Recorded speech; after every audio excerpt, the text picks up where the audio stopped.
And away we go. Hello and welcome back to the show. My name's Jeremy Nose, and you have just stumbled into a massive, mega, macro market update.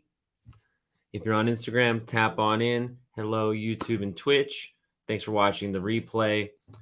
My name's Jeremy, and I've got quite a bit of notes. I want to run through several things going on in the ecosystem. So I'm just going to go and get started with the podcast. If you're watching the replay, because actually, let me welcome people for a bit before I start the podcast. If you're watching the replay, you're going to want to look out. You can scrub ahead until you see this window. When I start to share my screen like this, that's when you know I've started the podcast. What's up, Christian? Hey, Eli, Scott, Josh, Peg. Good to see everybody. Hope you're well. I'm also on Twitch if you want to watch along. Twitch, you can multitask. So if you need to get away from Instagram, but you want to keep listening to the update, you can move over to twitch.tv/VeeFriends. So let me give you a bit of an overview, which I'll do in the podcast as well, but I know sometimes you're short on time. So I want to first talk about, I want to kind of zoom out and then zoom in on VeeFriends. Okay. So today, the Doodles project announced a really significant funding round. I mean, I say really significant. They're all pretty significant, but they were featured in an article on Forbes where they say they raised $54 million on a $704 million valuation. And so given that that's kind of comparable to the fund that VeeFriends raised, and this is about a 7 to 8% piece of the total valuation. You know, when VeeFriends announced their A16Z funding, they didn't say at what valuation. So there's information there that we can sort of extrapolate, and it's interesting. There's more information here. You know, Bored Ape Yacht Club being quoted at a market valuation of 1.27 billion today. So I'm going to talk about that a bit. And also, this is at the same time that Starbucks just released their official announcement about the NFT consumer rewards program that they've started. They're doing it in collaboration with Polygon. I'm not going to go really deep on what's in this announcement, but while these two macro events are happening, we're also gearing up for the largest change, update, technological event the blockchain has ever seen with the Ethereum Merge, which is just one day, 8 hours and 38 minutes away. And that's a rough estimation. I'm going to talk a little bit more about the merge, what you need to do, which, spoiler alert, you don't need to do anything. Be hyper critical when you're looking at communication for people you don't know, links, and just wallet behavior in general. There are going to be an uptick in scams in a couple of days when this takes place. So we're going to talk about that. But then in VeeFriends, I want to run through the market. You know, VF1's at 5.4, VF2 at 0.3. Talk about that a bit. We've got quite a bit of old business that we're tracking. So the Just Art Surprise, the VF2 announcement, the VCon International gift for attendees, the Snoop Dogg collab, which is coming. Actually, I can add Gift Goat number 8 and Beeple. I don't know if Beeple will be number 8. You can collect card deliveries. If you purchase the Franklin, the 5 collab with Franklin, they released a limited series of pickleball rackets, t-shirts, a sling bag, and such. Those have started to arrive. So if you ordered that, you can expect it soon. And Mint Mink just got some new details. Then we'll run through some appearances this week with Gary. He's going to be at round 2 in New York City at 2 p.m. on Thursday, the 15th. We're going to talk about the fireside chat with Mary Ruth last week, which is really what my headline for this is like. The fireside chat with Mary Ruth is what NFTs are all about. So I'll share why. Rainmakers is on. Fantasy football week 1 was a success. You have until Sunday at 11. Actually, can I get an exact time on this? Because I was confused. Actually, when was the last moment to enter this? So let me see if I can get this right now. Am I still sharing my screen? Good.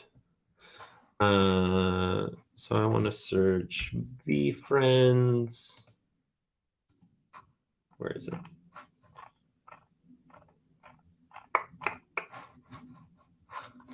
right, let me finish this and I'll come back. Then we're going to talk about the metadata makeover that VeeFriends got. If you haven't noticed, the Series 1 collection has a simplified metadata presentation on OpenSea. We'll talk about that, what it means. And yeah, compete and collect cards continue to wait in the wings, where a lot of cards are being traded, sold, and purchased within the community. We're seeing a slight fall off in eBay volume, but still, as we start to understand which of these core cards are the most rare and we get more information about characters, people are making plays. Someone sold a PSA 10 very, very, very, very lucky cat core for $2,900. I need to check that. That sounds a little wrong. Does anybody know offhand on Instagram?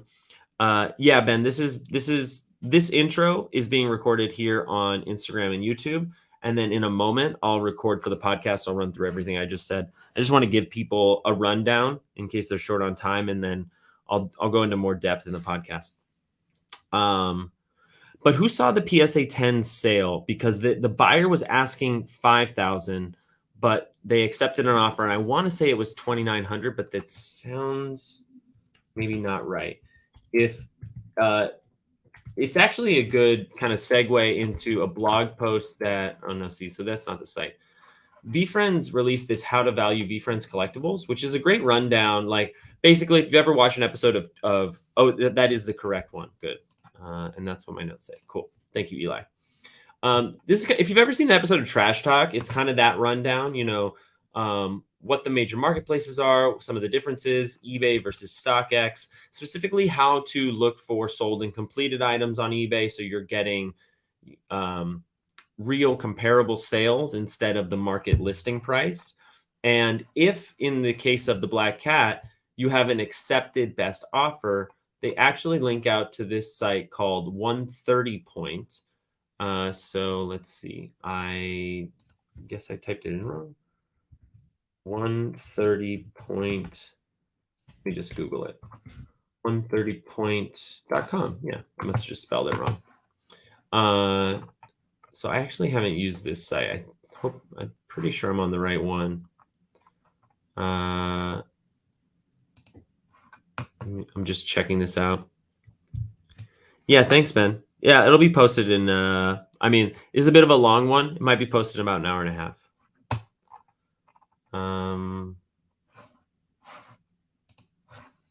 This is good. So let me go back to this site and see what they say.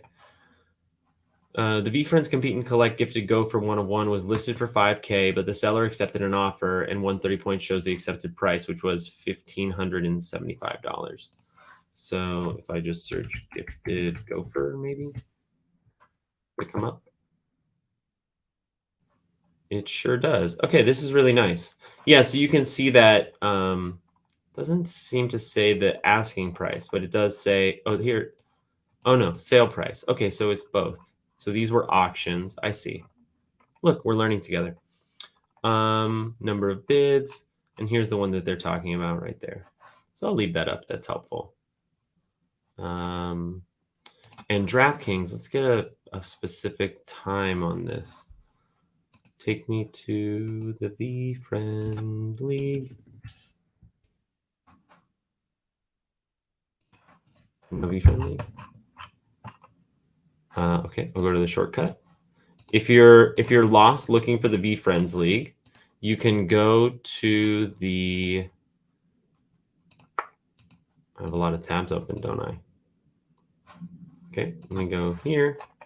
You can go to, actually they have it in this roundup, I think. Yeah. There's a shortcut here. I'll leave the link in the podcast when we get there. So I want to take me to the VeeFriends League. Enter now.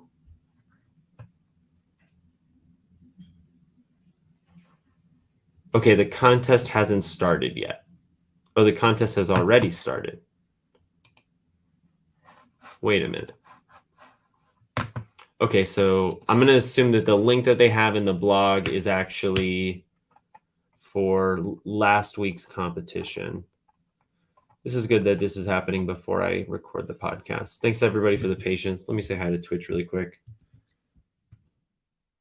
Yeah, thank you, Joseph. Yeah, so the podcast was actually featured on the Garyvee podcast today.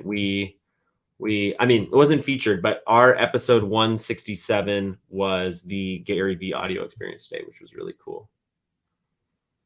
Oh, I went to Twitch to say hello and I got an ad break. Love it. Give me just a sec, I'll be there. I want to go here. So VeeFriends.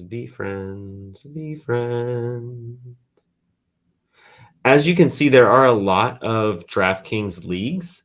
And one of the things I'll share in the podcast is if you have extra cards, if you bought a few packs to try to improve your set or whatever, you should really consider entering some more leagues which you qualify for, either because you have enough rare cards or you have extra core cards, because it's free to play. And if you win, you get money. Like I did poorly relative to everybody else, but for the first time playing, I did okay. I finished in the 2300s. And so I didn't get any prizes for the VeeFriends League, but I entered 2 other leagues with roughly the same team. And I ended up winning like $6 here in each of them. So that's cool. So where is the VeeFriends League? It's going to be a core league, but maybe it's not open yet. Maybe it's not open yet. These are elite, core, rookie. These are Rainmaker, core, rookie, prize pack, star, DFS, single entry, core. That's weird. I would think that it would be open already. Hold on, let me see.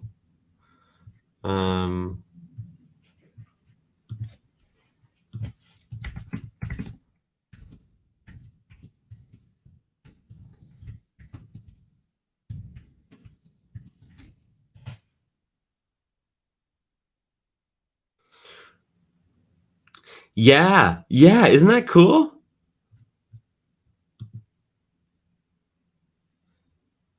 Yeah, okay, it looks like it's not listed yet. Okay, thanks, Greek. Wow. Okay, so this is gonna be a mega podcast. Hope everybody's strapped in and ready to go. What's up, Atlanta? Hey, Dream Joker. Thanks for being here. Yeah, if you go to the Garyvee audio experience today, it's me and him talking in his office from the episode we did before VCon. It was actually before Series 2. LP Legault, what do you need to be there physically or is it online? I think you're talking about, let me know which event you're talking about. I think you're talking about the VBOC thing, which is Thursday. If you're going to be there, you've got to be there, but to participate in the raffle, you can buy tickets online. So I'll be talking through all that. Got my right mic. Okay. Deep breath. Oh, the cards competition. There's no official VeeFriends card competition. There's a community competition that's being organized right now by Nagokten Lee. That I played and won $6. That's another DraftKings fantasy league. So with the same NFT, with the same collection of NFTs, but I had extras because I had tried to build a better team. So I had players I didn't use, and then I entered those players into other leagues separate from the VeeFriends sponsored league in Rainmakers, and I did well enough. I beat enough people. I was high enough in the ranks that I won like $12. Okay, and away we go. Good morning, and welcome back to the Jeremy Knows podcast, the place where VCon never ends. So What's the joy today? Where shall we go? I'm your host, Jeremy, Heart Trooper number 7, and I'm feeling a mega macro market update. We need an overview of everything because in order to understand VeeFriends, market, IP, rollout, and the rest, we have to understand it doesn't happen in a vacuum. It's relative to the environment in which it is created. And there have been several massive events this week. And on the eve of the Ethereum Merge, the largest change to blockchain technology since its invention, we need to take a look at some stuff that's going on in the wider market. So we're going to talk a bit about Starbucks, Doodles, and the Ethereum Merge. But I'll give you the highlights to look forward to in case you don't have long to stick around. We're going to talk about VeeFriends and Reebok at round 2 this Thursday, debuting their prototype VBOK for charity. The fireside chat with Mary Ruth is what NFTs are all about. Rainmakers, the Fantasy Football League, in collaboration with VeeFriends, starts off strong, and weekly POAPs in the Discord are back.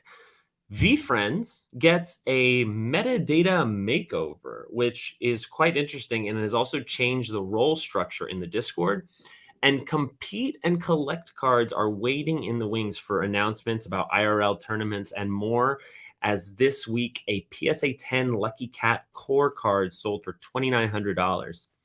In the back end, we're still waiting to hear what the VCon International attendees gift will look like, what a collection-wide VF2 announcement may be, a Just Art surprise that folks have been looking forward to since January, Snoop Dogg, Beeple, Gift Goat, Mint Mink, and more. We have a Franklin collab. The sports goods vendor Franklin collaborated with the Fives, and Compete and Collect cards should be all but entirely delivered at this point. So if you are anticipating Compete and Collect cards and they have not yet arrived, this is now the time where you can go into Discord and open up a support ticket and ask what may be going on, if there was an error perhaps on their side. I'll leave a link in the show notes to all of the things that we'll discuss. And as it relates to this, the 5 steps to check if your Compete and Collect card offer has been shipped, delivered, etc., in the show notes. So with all that being said, thank you so much for being here. Strap in. We might be looking at an hour, but I'll try to make it clear, crisp, and indubitably enjoyable for your human ears. Away we go. And so let's start with the ETH merge. This is, as I said, the most significant change in the blockchain ever.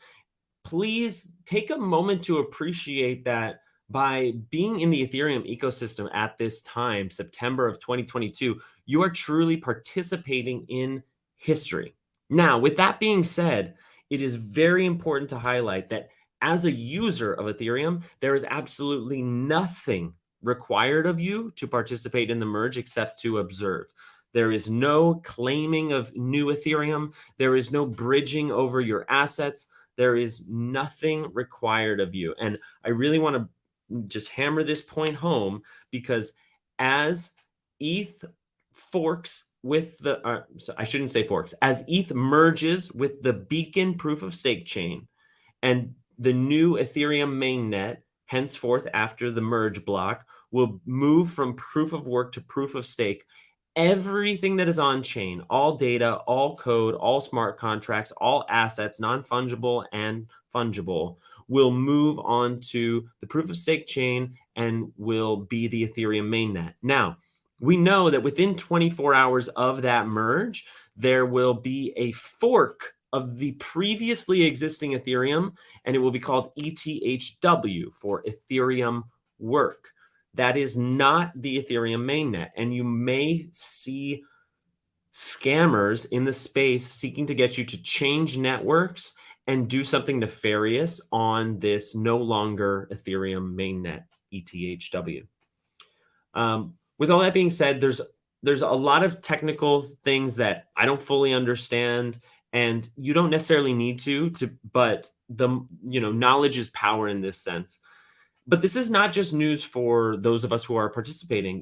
Even Google if you search ETH Merge, will show a countdown. 1 day, 8 hours, and 38 minutes remain. Now, this is a rough estimate in time because the validation of each block in the chain can take a varying time, but sometime tomorrow night, Eastern time, the merge will occur and all of it will be proof of stake. So just a couple things to know. What does this mean? It does not mean that gas fees will be significantly reduced. The conversation around reduction in gas fees will really come later, probably 12, 18 months or more, when what's called sharding hits the Ethereum mainnet. And that has to do a lot with the way that consensus is approved via these staking nodes. If you want to learn more about this, you can go to my Twitter and search Merge. We did a Twitter Spaces where we did a very deep dive on this, and I'm sure we'll continue to learn more and talk about this as we go forward. So just a few days before the merge, one of the biggest conglomerates in the world, Starbucks, announces that they are partnering with Polygon for a Starbucks Odyssey Web3 experience. I've left the link to join the waitlist for this Starbucks NFT in the show notes. It's very quick and easy. I recommend you do it. All you need to do is submit your email address and you'll be contacted. But this is massive bullish news. I was listening to Twitter Spaces the other day, and I want to highlight how almost mundane this news sounds given all of the other institutions that had come into Web3. But it was not very long ago, some 2, 3, 4 years ago, when a company like Starbucks entering the blockchain space would have rocked the entire ecosystem. This is really, really significant and will allow people to collect, earn while they buy their coffee from Starbucks, and unlock different coffee experiences, in the way of tours, discounts. It is a Web3 customer rewards program, but because of the NFT technology, they can do those surprise and delights, adding of utility, airdrops, and all the rest as they mature through this process. And although there was some criticism about their moving to Polygon for the NFT, it is going to send a message, although the masses are not educated on the fact, just the simple fact that the Polygon sidechain does only a fraction of a fraction in carbon emissions than the Ethereum chain.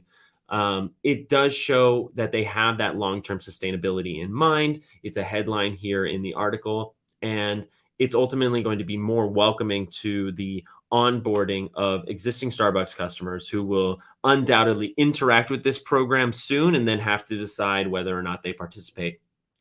One little fun tidbit regarding the carbon emissions. If you didn't know, Polygon reduces the carbon footprint of consensus on the blockchain by 99.91%.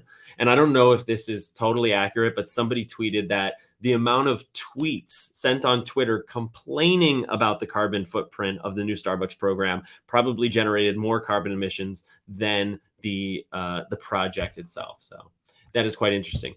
So while the Ethereum proof of work chain is about to merge into proof of stake, Starbucks is making a decisive move to join Web3. Doodles, blue chip in the space, by artist Burnt Toast, breaks their silence after some 50 days without posting on Twitter that they have raised $54 million at a valuation of $704 million for their company. So I want to dig into this a little bit because a few things stand out. Number one, this was not an A16Z investment. After A16Z invested in VeeFriends, we then saw them invest in Proof, the same $50 million. So this is not exactly apples to apples, but I find it interesting, when the announcement was made that A16Z had made this investment, we didn't get a valuation for the VeeFriends company. And just yesterday, VeeFriends posted a video which was from which showed Garyvee at a meetup in Germany where he discussed the investment, and when asked why, he said he believes that a very serious global recession is coming. He's not planning to do a Series 3, and he wants to build the biggest business in the world. That is his reasoning for accepting the venture capital money. Now, we don't know exactly what percentage of equity was given to these investors, but based on this valuation for Doodles, Doodles gave up around 7 to 8%. Now, given that we've been talking about this a lot recently, I've gathered that the minimum equity gain for an investment fund is typically 10%, and even 15% is not really something to be surprised about. So it's all very interesting. This is very new to me, but I'm just trying to like learn what I can about this announcement and what it means for the money at VeeFriends. But in that piece of content I mentioned, Gary was very clear that contractually and in all the conversations that he would not accept any of the money if A16Z had any say at all, anything about anything in how VeeFriends operates. And we know as well that when A16Z gave $50 million to the Proof Collective, that they did not take on a board seat and have some, direct say over how the business operations will run. All of that being said, by taking on a certain investment capital firm, you also open up the network and resources available to that firm. Proof and VeeFriends are now 1 degree closer to all of these other successful tech projects that A16Z has invested in over the years. But a big piece of I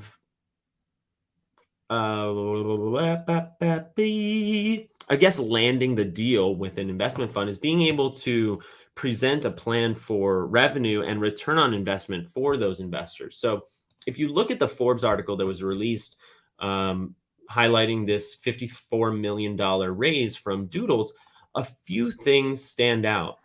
Number one, they've updated the valuation of Bored Ape Yacht Club to be $1.27 billion. Remember, A16Z led a capital investment seed round into Yuga Labs, which created Bored Ape Yacht Club, which Vayner Fund was a part of. And I believe they raised $450 million. I think the valuation of that at that time was over $700 million for the valuation of Bored Ape Yacht Club. They've since revaluated to $1.27 billion, making it the first unicorn NFT project ever, perhaps with the exception of Larva Labs.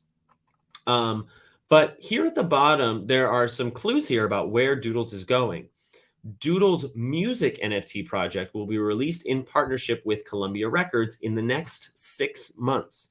Before Doodles went radio silent at a presentation event, they announced that they were going to be creating an album with mega producer Pharrell Williams. And so it seems that collaboration is being funneled into a music NFT project and some sort of album. It says the company would not provide details other than to say it involved a song that would get radio play and streaming exposure, but have an underlying adaptation experience for NFT holders, sort of hinting at the fact that this song and album, this music NFT campaign, would provide revenue for the company, but that NFT holders would get some kind of adaptation experiential thing. Further, the Space Doodles, which released several months ago, are being used in a gaming sector for Doodles. It is their second area of focus and has become the most traded type, surpassing the art and collectibles hype train of 2021. Gaming tokens made up 77% of weekly NFT sales in August, according to data from the block. Now, there's one more piece of information that I want to highlight in this article, which is where they address the volume in NFTs. Yes, here it is. The company plans to use proceeds of its capital influx, which it says will bring its valuation to $704 million, to expand music and gaming in the NFT sector that are attracting growing interest. However, overall NFT prices and trading have plummeted in recent months. I'm sure you're no stranger to that. After hitting a nearly $3.5 billion of transactions in May of 2021, only 191 million was traded in the month of August. I don't know the percentage offhand, but seems to be between 80 and 90% decrease in volume from last May to this August. Now, that's not going to surprise anybody, but I want to highlight it to maybe bring us down to ground a little bit, and also recognize that Gary's submission that the reason he wanted to have cash on hand, this $50 million from A16Z, is a factor of his belief that a larger recession is on the brink, and that this space continues to be risk on, highly volatile, and highly unpredictable. With that being said, let's get into the market. So Ethereum today is sitting at $1,608.30. As for the VeeFriends collections, I took these numbers when Ethereum was just slightly farther down, just under 1,600, but they are, as of today, they are roughly the following. VeeFriends 1 is at a floor of 5.44 ETH or $8,600. Sold, you would receive 4.76 ETH or $7,500. Series 2 is at 0.31, just shy of 500. If you were to sell at the floor, you'd receive 0.285 ETH, receiving $450.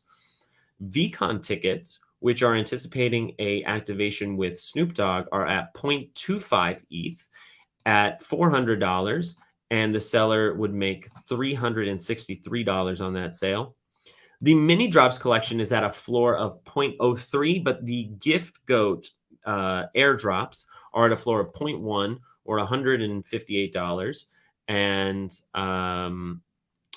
that's not the right math, and a little bit less than that for the seller. Whereas Iconics are at 0.48, $758, 0.44 to the seller, or $695. I didn't include book games here, actually, but I saw a screenshot recently. The book games floor has fallen below 0.1, is now resting at 0.07 ETH, which at the time of this recording is $112.58. And so there you have it. We have certainly fallen from the highs, and we are in the moment where Garyvee told us he would execute for the holders. If you've been around for a while, you'll remember Gary speaking that 99% of these NFT projects would fail, the volume would fall, and the bubble would burst. But during the bear market is when a true operator could stand out, provide utility through the blockchain to these NFTs, and sustain the value for their community to survive through that winter. And so what is Garyvee doing to build VeeFriends? What can we kind of anticipate going forward, and what's right around the corner? So we'll start with Garyvee is having a lot of fun. While we haven't heard from him so much in the Discord over the last week, every time we do, he's saying, 2 hours on this, 6 hours on this, having lots of fun. Just this morning, he said, we're making decisions and we're looking forward to the announcements that are in the pipeline. So more than fun, I want to actually put it in practical terms for you. You may remember that for a very long time, about 2.5 months, VeeFriends was hiring. They were looking for a senior video editor, a senior graphic designer, an associate graphic designer, a access experience coordinator, customer success assistants, and a copywriter. In that time, the jobs listing page at VeeFriends has been reduced to just the single full-time copywriter remote. So if you're a copywriter, feel free to apply for this. Team Garyvee is also hiring globally. You can find, I'll leave the link in the show notes, but you'll also find it on Gary's Instagram stories every other day or so. But I think it's really exciting to just look at the growth as a business in VeeFriends. So at the time of VCon, May of this year, there were roughly 20 employees at VeeFriends.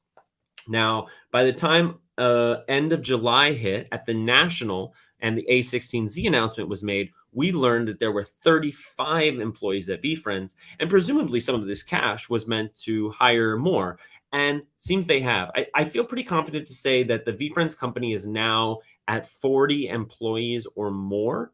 And it would seem that as far as these designers, video editors, animators, and access experience coordinator, that those people have been hired, placed, and are beginning their work at VeeFriends. So that's all very, very exciting.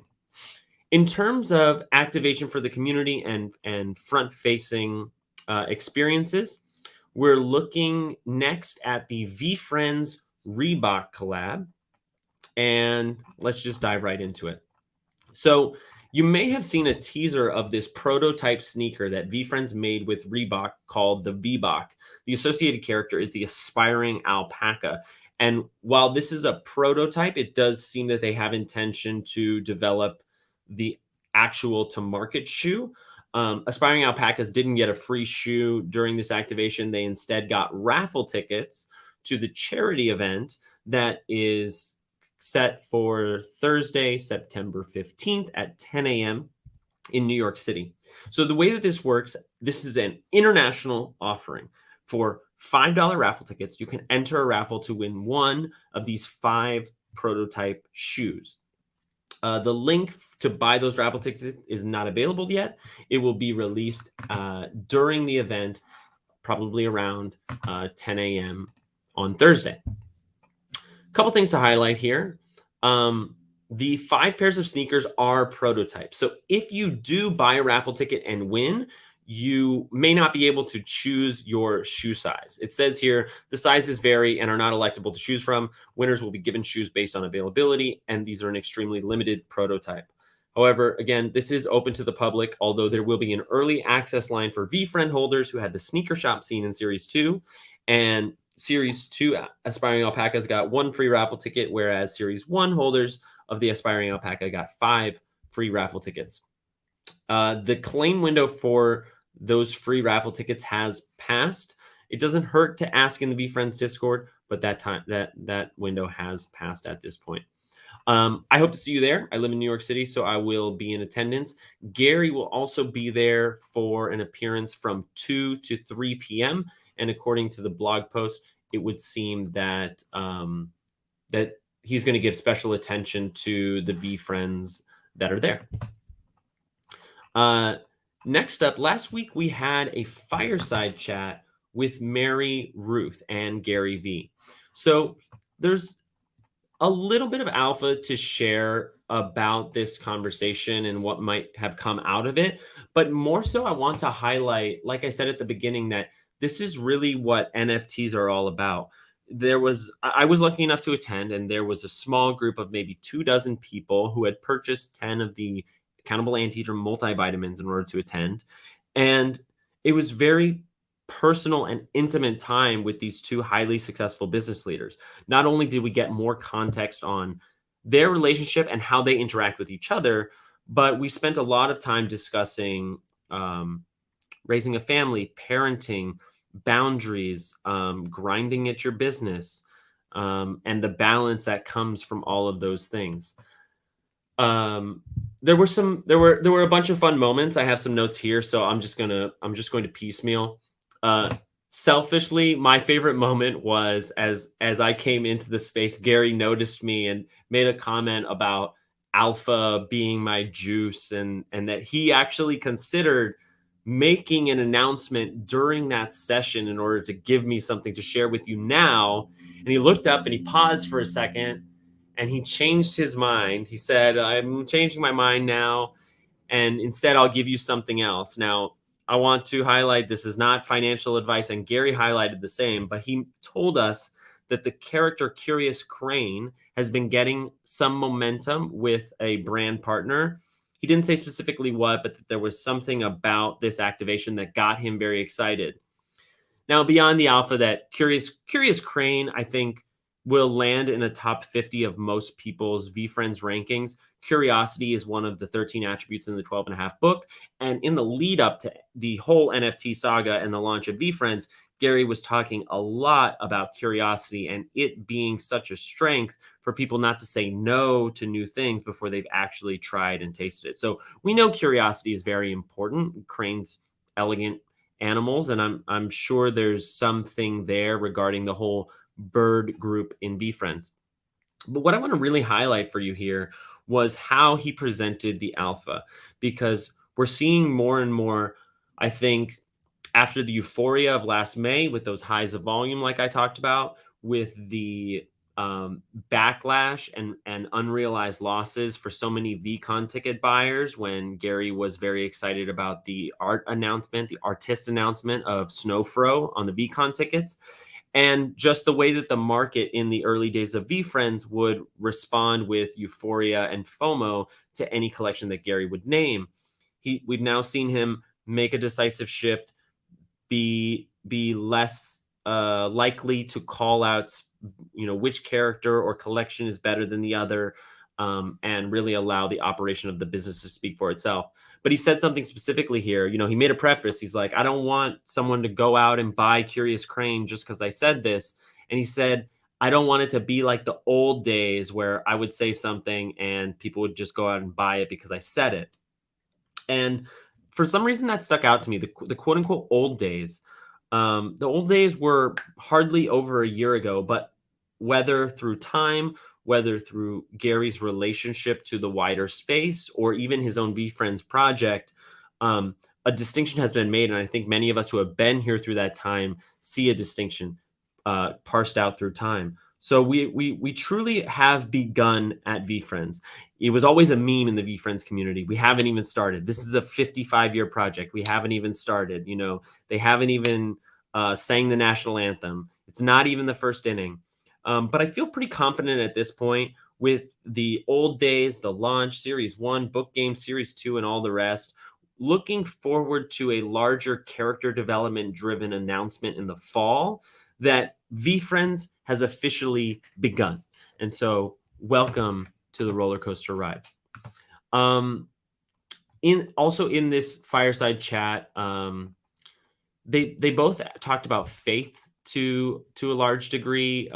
Gary told a story about his great grandfather after immigrating here. Mary spoke about the universal force of goodness, kind of the power of karma, and that led to a bit of a conversation around peace of mind and how happiness, which is such a central pillar for Gary, and peace of mind is so critical. He actually made a joke about heaven being a much more analytical image, like a data center, a point tally of all the best things that you did and the types of person you were, and being able to point out, being like, look, I was really doing the good things. We talked about raising daughters, reverse engineering what they want, creating self-esteem, and really interacting with them as they get older to find out what do they love. And that led to, again, the self-awareness, the self-esteem, the conviction of me, myself, and I. As much as Gary is a public figure and subject to the opinions and the criticism of the town square, he has sort of always maintained that he can get very quiet, that he can plug his ears and be me, myself, and I when making decisions. So he reiterated that. Much more, talking primarily about soft skills and the way that Mary Ruth built her business from being steeped in debt to now a $1 billion brand. A little alpha, they talked about monk fruit. I don't know if you're familiar with monk fruit, but it's on the rise. There was a funny story there, and on and on. Mary Ruth did give a free gift to everyone who was there, so a little added value, some gummies. They arrived in just a couple days. I was quite impressed. But the reason I say that this is what NFTs is all about, it's because, and which is maybe ironic because this wasn't accessed via an NFT, but it's the spirit of this new Web3 and this company. It's access to the operators and the creators, which breeds the networking and, I guess, mutual power of communities like this. I saw a lot of familiar faces in the room. It reminded me I wanted to reach out to so-and-so, although we have begun, it is still quite early for VeeFriends. And it's a good moment for me to remind myself, and therefore remind you, that the relationships in this space are far more valuable than the assets themselves. It's never a bad time to mint a new relationship. And if you're feeling anxiety about floor prices, I would encourage you to check on your friends as much as you check those floor prices. And you may find, as you continue to give to this space, that you can get more out of it as well. Woo! Took a breath. I have a 30-minute limit on the podcast. Ta-ta! We're doing good. Love you too, Cindy. He also mentioned something about Nickelodeon in your podcast. Yeah, he was making comparisons to like how the characters might appear in different styles of shows. The event I attended, Michelle, was the fireside chat for people who bought the accountable anteater gummies. Just gonna say hi to the Twitch really quick. Web 2 and to Web 3 seems almost business as usual. Right, exactly. Speaking about how what a grand announcement it is for Starbucks to enter the space. What meeting, Teacher? I was talking about the fireside chat that happened with Garyvee and Mary Ruth, and that was last week. Cool. Okay, let me get a little. I'm glad I got a breath. I need to get reoriented. There's still a lot more to talk about, in fact. So let's come back to the VeeFriends update. We've done the market. We've done Doodles and Starbucks. So we're going to talk about rainmakers, metadata, and old business. Yeah, sounds good. What do I have here? These are all the collections. I'm done with this. Rainmakers. Cool. Discord updates, metadata, compete and collect cards. We'll get to that. We talked about the jobs. I think I need this link.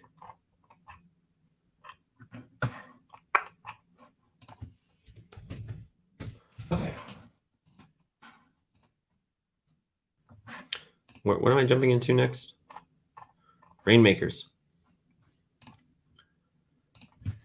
Today is September 13th, and that means that the first week of the VeeFriends Rainmakers Fantasy Football League is over. But it's not too late for you to still participate.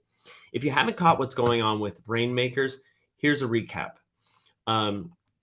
Early in the middle of last year, Garyvee teamed up with Matt Kalish to start the podcast Props and Drops, where they talk about sports and they talk about NFTs and other alternative investments. That flourished their relationship, which has led organically into this Rainmakers collaboration. Rainmakers is similar to fantasy football as you may know it, but instead of being able to draft any player in the league, you only can play with the NFTs that you hold in the form of these Rainmakers NFTs. So a few things to be aware of when it comes to this. Number one, VeeFriends is not the only league at Rainmakers. So after you've opened a pack and you've seen your players, or maybe you've purchased some players on the open market to build your team, if you have remaining players, it is free to enter them in other competitions where you can win money. I, for example, know absolutely nothing about football, but thanks to the community, I put together a pretty solid team. I ranked like 2,400th in the competition. I didn't win anything in VeeFriends, but because I spent a little money to build my team and I entered other competitions, I ended up winning $12 in competitions for free. And there are still many, many more weeks of this. As for the VeeFriends League, there are only 3 more weeks available and only 2 available to the public. The fourth and final VeeFriends League was granted to the top 1,000 who finished in this first week's competition.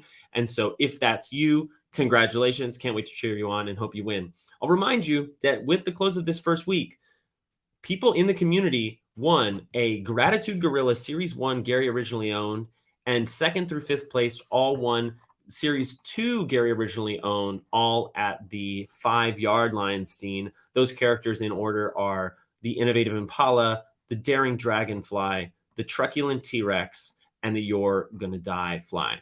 So I'll leave links to DraftKings in the show notes. The sign up for the VeeFriends League is not live at this time, so make sure to tune back in on Thursday. You do have to sign up for this on a weekly basis, or all the other leagues. And I want to highlight as well, the free starter pack is still available. So if you make an account at DraftKings and you're in one of the permissible locations, because certain states, I can actually get the list for you. Certain states, Ontario, they're not allowed to play based on their location due to U.S. regulation. But if you are in an eligible place, you can get your starter pack. You can buy, sell, and trade. That's free money if you don't want to play.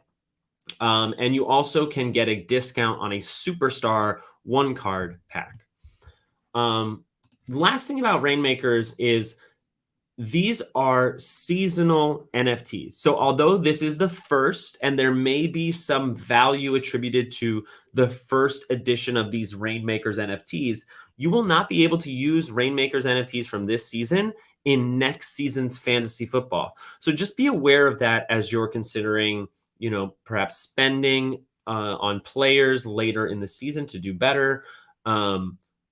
Once the season is over and these tokens are no longer able to earn you money through these competitions, I have to expect that the market demand is going to fall off quite sharply. So please be aware of that.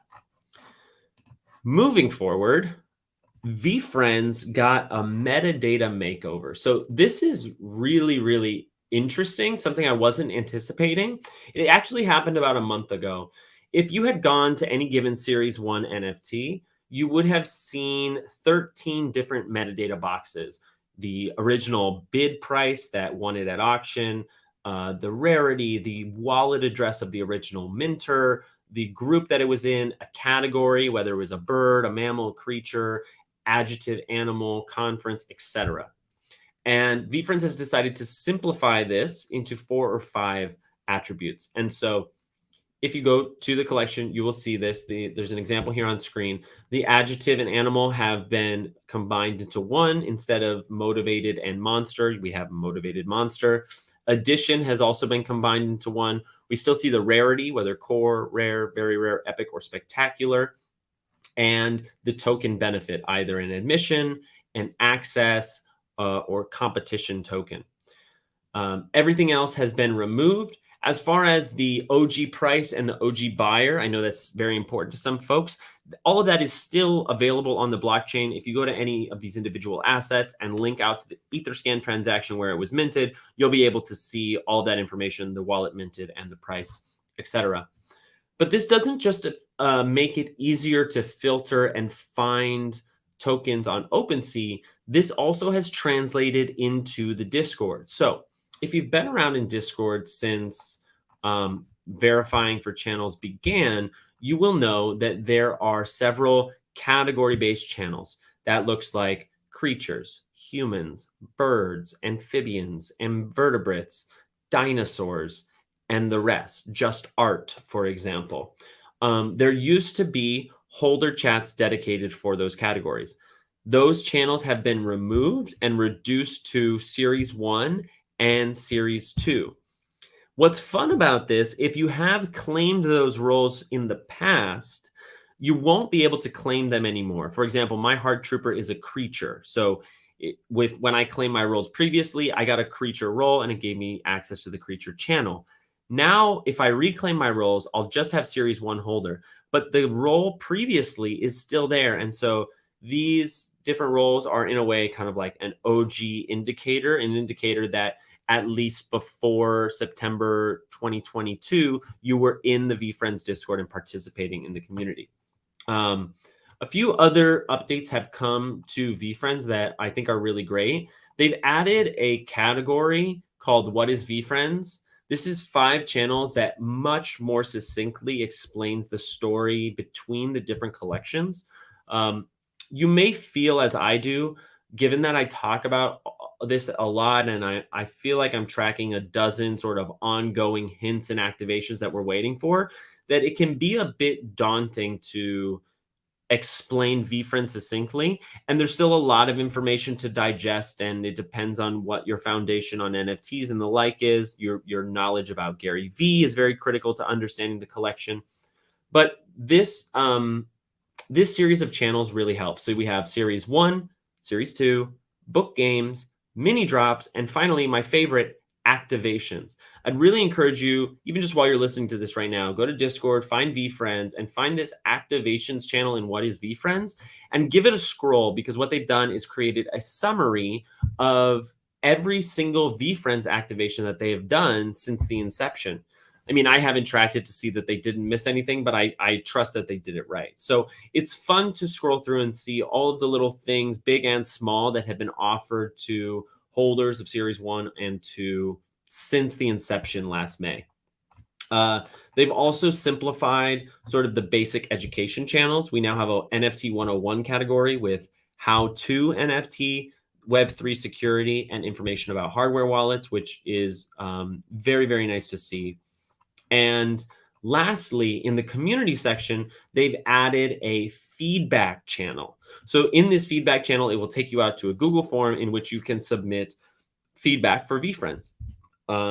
I think this is really great. I don't know how much they're going to be acting on this feedback, and it's going to depend on the merit of what you say and how you say it. But the fact that there is an open line for the community to go into the central hub, because remember that Discord is the home of VeeFriends. As much as perhaps many of us are in more Discords than we can manage, in many from projects that have fallen off and are no longer active, for all the problems that Discord has, it is the home of VeeFriends. It is where the most community members are logged in and active, and it will remain that way. You know, as far as announcements, like I get, as far as the information I bring to you, I'm always referring back to Discord to see if there's something I missed. So be aware of that, and I'm glad they have this open line of communication.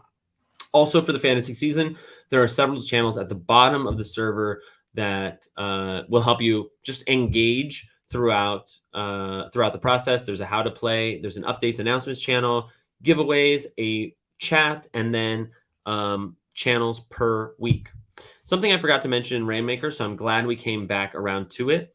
Last year, there were weekly voice chats every Sunday. This was before Rainmakers, and the community would just hang out, watch the game, listen to it, share criticism, and honestly have some very deep, intimate conversations. It was a great experience by most accounts. And each week, Corso would release a POAP. A POAP is a proof of attendance protocol. It's basically a ticket stub to you participating in a physical or digital event. So now that we have fantasy back, the weekly voice chats are back, and I can't confirm that they will do a POAP every week, but I'm inclined to think that they will. There was a POAP this past Sunday, which you'll see some folks in the server wearing as a PFP, and I think we can anticipate more POAPs this year. So a little bit of alpha on the POAP, and sorry, Corso, I hope I'm not driving too much volume to you, but if you collected every single POAP last year, you actually were eligible to claim or to earn a very niche role. It's a role that, I don't know, maybe 30 people in the server have. It says S1 VFlickers Legend. And this was just a fun way. I hope that they do a season 2 VFlickers for those who participate in all of these voice chats. But whether they do or not, it's a great experience. It's a fun way to spend a Sunday afternoon. And if you can get a little POAP for the memories, I think you should go and do that. All right. This is the moment where Jeremy takes a breath, has a sip of water, invites you to notice the positioning of your neck and your shoulders. Maybe there's a spot underneath your shoulder blades and your armpits on the side of your neck that feels a little tight. As you breathe in and out, the tension there seems to soften, perhaps, and hopefully your general posture and outlook is more conscious now. As we go into the final leg of the podcast. In this final leg, I want to just address some of the things that we're looking forward for updates on, and we'll discuss in depth the compete and collect cards. So before we get into that, I want to just identify Garyvee's appearances that are coming up. We have 3 that we know of right now. This Thursday at round 2, as I told you, at the VBOC event, Gary will be appearing from 2 to 3 p.m. here in Midtown New York City. On October 17th, Garyvee will be in Chicago for a public event that we don't yet know the details on. Given that it's a public event, I'm not sure if there will be a token activation, but it's not too late for them to include that. Then, actually, before then, the week before, we'll have the first access experience of the year, or of the VeeFriends Season 2, as it were, with the Hangout Hawks on October 6th from 1 to 2 p.m. Just a note to any Hawks that are listening, I'm getting this information from the Access Token blog, but there may be updated times and information in your holder channel, in the Hangout Hawks channel, in the VeeFriends Discord. So make sure you have that role and are looking there for updates.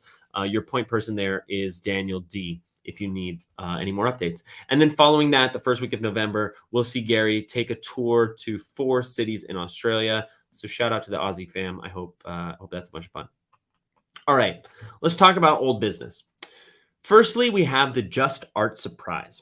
The Just Art Surprise is something that was announced by Garyvee in the Discord in January, that within the next month or two, he would be giving a surprise to Just Art Series 1 holders and perhaps giving them some of his book games tokens. Now, this activation never happened, but we did get an update from him not long ago, just 3 weeks ago now, where he gave an update on the fact that this was still ongoing, that it was coming soon, and that part of the delay was wanting to do it right, that he had taken a lesson from the way that the VeeFriends Iconics collection was received and was excited to sort of take the time needed to make this Just Art Surprise great. So no update there, but I anticipate that we'll get that information probably in November. I'm sort of pushing it out because we're still waiting on the international attendees gift for those who attended VCon, but were unable to participate in the VCon Viper rally activation. We're waiting on a VF2 collection-wide announcement, which was teased for June, but has been pushed back. That might, now that I think about it, that collection-wide announcement may have been what Gary teased at the Mary Ruth's fireside chat, but as far as I know, we don't really have an indication of what this is. Then there's also the Snoop Dogg collab, which is pretty much slated for October. While we don't have a date, I think mid to late October for sure. That trigger for each individual VCon ticket should start to roll into motion. We know they were in pre-production as of 2 months ago. And also from the VCon announcements, Gift Goat number 8, perhaps the Beeple drop, is still in the works. A sort of like what do they call it? What do they call a stealth drop? There was kind of a stealth drop that happened between the Fives pickleball team at the beginning of August and Franklin, the sporting goods, the very well-known sporting goods brand and apparel manufacturer. They did a collaboration in which they had a custom pickleball racket, a sling bag, a t-shirt, some pickleballs with the Fives logo on it, and a larger sports bag.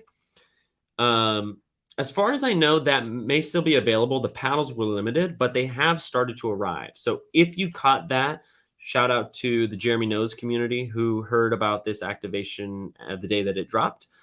Sidebar, if you want to make more of your VeeFriends experience and know what's happening in context, in detail, what the subtleties are, I highly encourage you to hit me up or go directly to mint.jeremyknows.com and mint a token. For 0.1 ETH, I'll add you to a text message service where I share the best information that I can find, not just on VeeFriends, but also Web3, security, literacy, and more. And if you decide, you can actually burn your token for 30 minutes of my time to consult you on your project, onboard your friends or family member, onboard a business that you may be looking to get into the space, or otherwise. It is, in effect, a carte blanche, although I retain my right of refusal. And I'm very proud to say we have 165 holders and almost 250 minted. So I'd love for you to join that community. Again, that's 0.1 ETH at mint.jeremyknows.com. Pow. And I'll leave the project announcements for later. Coming back to the VeeFriends updates, The Franklin collab is landing. There's a new update on the Mint Mink. So for you Mint Mink holders out there, the details for Subjects World has been announced, and that mint will happen September 20th from 5 to 8 p.m. It's a 3-hour allow list window, so be aware of it. The mint will be 0.089, but it will be a free mint for all Mint Mink holders. By holding a mint mink, and for each one, you'll also be able to mint another one on allow lists, but they must be in one transaction. So if you're minting Subjects World, make sure to tap into the Mint Mink channel if you want to submit a separate minting wallet, but you'll be able to claim one for free and optionally mint another, but you cannot do this in 2 transactions. You must do it in one, and those 2 mints total are available per mint mink that you hold. Last but not least, let's talk about compete and collect cards. So although we haven't gotten an official announcement, it seems that 90% or more of compete and collect cards have landed. I've seen them in Australia, in India, in Singapore, in Russia, in Germany, in the UK, in Canada, in Mexico, and of course in the United States. So if you have yet to receive your compete and collect cards, I would encourage you to check the blog post listed below. Go to your tracking. If that's not clear, open up a support ticket in the Discord and get clarification on what that is. I'm anticipating an announcement regarding the card collection before the end of the year. The reason I say that is because Gary has confirmed for sure there will be IRL tournaments, and maybe it's too quick of a turnaround. Maybe they will need more time for this. But coming back, so like September, we're looking at VBOC. Then October, some access things start to happen. Gary's doing some travel. Then we're looking at a VCon international attendees gift sometime around the Snoop Dogg collab. Snoop Dogg is going to lead right into Halloween. I think although it hasn't been mentioned yet, there's a good chance that the Halloween characters have some sort of play during that season. Then I think November leading into Art Basel, December 1st through the 3rd, is going to create space for the Just Art surprise that we've been waiting for. And perhaps they wait till the new year, but right around there, it'd be very fun to sort of know what's the next step with compete and collect cards. For the moment, we don't know what the structure or limitations of this will be, but they are certainly waiting in the wings, and the community is very, very much having fun with box breaks and also trying to find ways to play the game. I'll give you an example. Chris Avila, who's a community member, has come up with a concept called Vingo. Get it? Vingo.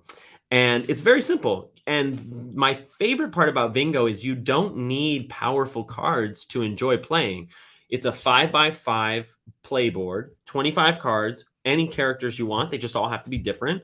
And then they randomly select a character, and just like bingo, the first person to get a line or a blackout or 4 corners, etc., win prizes. And so they've been testing this on Twitter Spaces. It's been fun. There's also Lee, who's a big rare cards collector, is working on creating a set of the rare cards.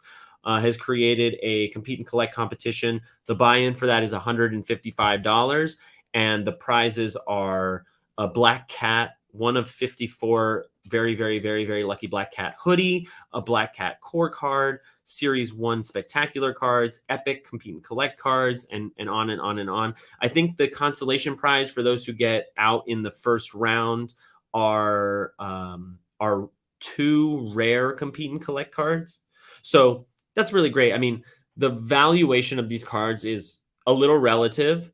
It's been difficult to monitor the market, but we have seen eBay volume start to fall off and the price of all cards drop quite a bit. But at the same time, as I told you earlier, we saw the PSA 10 Lucky Cat sell for $2,900. So at a point where rares were previously $70, $80, we're seeing them now sell for $30 to $50 without any like character power up. But it doesn't scale up evenly all of the way. I mean, I think very rares have been sold for as little as $30, but have maybe a floor on eBay of over $100. Epic selling for multiple hundreds, spectaculars as well, sometimes over $1,000, and gift goats, although out of 555 and without a sort of gameplay component that makes them stronger, selling for anywhere from $800 to $1,500. So there's a lot of excitement about this, but I think it's quite clear that it is the community that is trading these cards back and forth, and um, uh, sects of collectors making their plays and sort of positioning for a tournament that we don't yet know about. So that's why I say by the end of the year, it would be really nice to know where these tournaments are going so people can more strategically build their decks. The last thing to say before we close, and I do think this is really the last thing this time, is regarding book games. I didn't have it in my market breakdown, so I want to bring it up for you right now. I am not anticipating a book games activation before the end of the year. It looks like the drop under 0.1 to 0.07 was short-lived. The floor is currently back to 0.09 or $147. So after fees, you're looking at like $125, $130. But the floor is also very confused right now. We have black frames on the floor for the moment, gold frames, clear frames, even some galaxy frames, marble. But I think what book games needs more than anything at the moment is a kind of like unified sense of communication, similarly to how the VeeFriends team did in the Discord with understanding the whole VeeFriends world. Because right now, if you're on Token Trove on the market, you can't actually directly link out to the Book Games Exchange. Then the Book Games Exchange, for those who don't know, is a marketplace on VeeFriends.com where you can burn book game tokens in exchange for physical and digital goods. So based on Gary's comments, I have to imagine that in the next 6 to 12 months, we'll see an activation in which Gary offers access for burning book game tokens. It could be that the cadence of book games is one like major burn event each year, as opposed to smaller ones sprinkled and sparsed throughout the year. But I think there's just a lack of understanding about the Book Games Exchange. It's very few and far between that there is a worthwhile arbitrage on the Book Games Exchange worth burning for. And generally, even I, who know this market as well as just about anybody in the community, I can't exactly make sense of what is happening between the spectaculars, between the just artwork that is derived from the book, the special characters. I think maybe it is a 2025 prospect when book games really starts to shine, and perhaps the collection size is down to 75,000 or so. But time will tell. I just want to highlight it for everybody because it's almost like an unloved child at this point when there's so many other things. We just spent an hour looking at what's going on in VeeFriends, and this doesn't include the things that we don't know. And I have to imagine that there's at least 5 to 10 other projects that are at least brewing, if not fully confirmed, that haven't even been mentioned or alluded to. And so as the unloved child, it's important to acknowledge because it's also the cheapest entry into VeeFriends. And while nothing I say is financial advice, this is all education, entertainment for everybody. And I try to bring the information that's spread out on Discord and Twitter and blockchain and everywhere into one place to hopefully improve the discourse and improve education across it. I do think book games is maybe the most, for me at least, the most predictable collection. I think eventually there will be a burn event, and that if that burn event drives demand, then the prices will rise as we close in on that burn event. And once that event has passed, that demand will fall off. And so, as much as there is community value in the Web3 space, as much as there is education, as much as there is love and veneration for art and artists, 95% of people are paying attention to this space on a daily basis so that they can sort of improve their capital appreciation or just find capital retention. And so this being a lower entry, I just wanted to acknowledge, not everybody has 6 ETH to get into a VeeFriends 1. And I wouldn't encourage anybody to ape in, but to do your due diligence on book games and figure out what's actually going on here with the deflationary aspect. There is still a vibrant book games community. Every time I see it on Twitter, people pop in, people are still sharing those images and holding those bags. So I think book games is due for something, but I don't anticipate it to happen this year. I would expect it more in a 6 to 12 month window. And so thank you for sticking with me for this info dense, hopefully value dense Jeremy Knows podcast. We discussed what's going on in the macro space from Starbucks to Doodles. We looked at the market and sort of took account of these hints and activations from the past that we're waiting to play out. We didn't even mention the VeeFriends Iconics collection, which was released last month. We'll save that for another time. Here we looked at what Garyvee is up to, where he's going to be in the next month and a half. We talked about Rainmakers, the VeeFriends metadata activation, the live event happening at round 2 this Thursday. Please let me know if you're going to be there for the VBOC event. I will be there with bells on, and I'd love to meet folks and jam. And then we wrapped up talking about compete and collect cards and book games, all on the Jeremy Knows podcast. I'm your host, Jeremy, the Heart Trooper number 7. Thank you so much for your time and your attention. I will see you tomorrow. Whoo! You're welcome. Thanks, Michelle. You're welcome, homebody. Thanks, Cindy.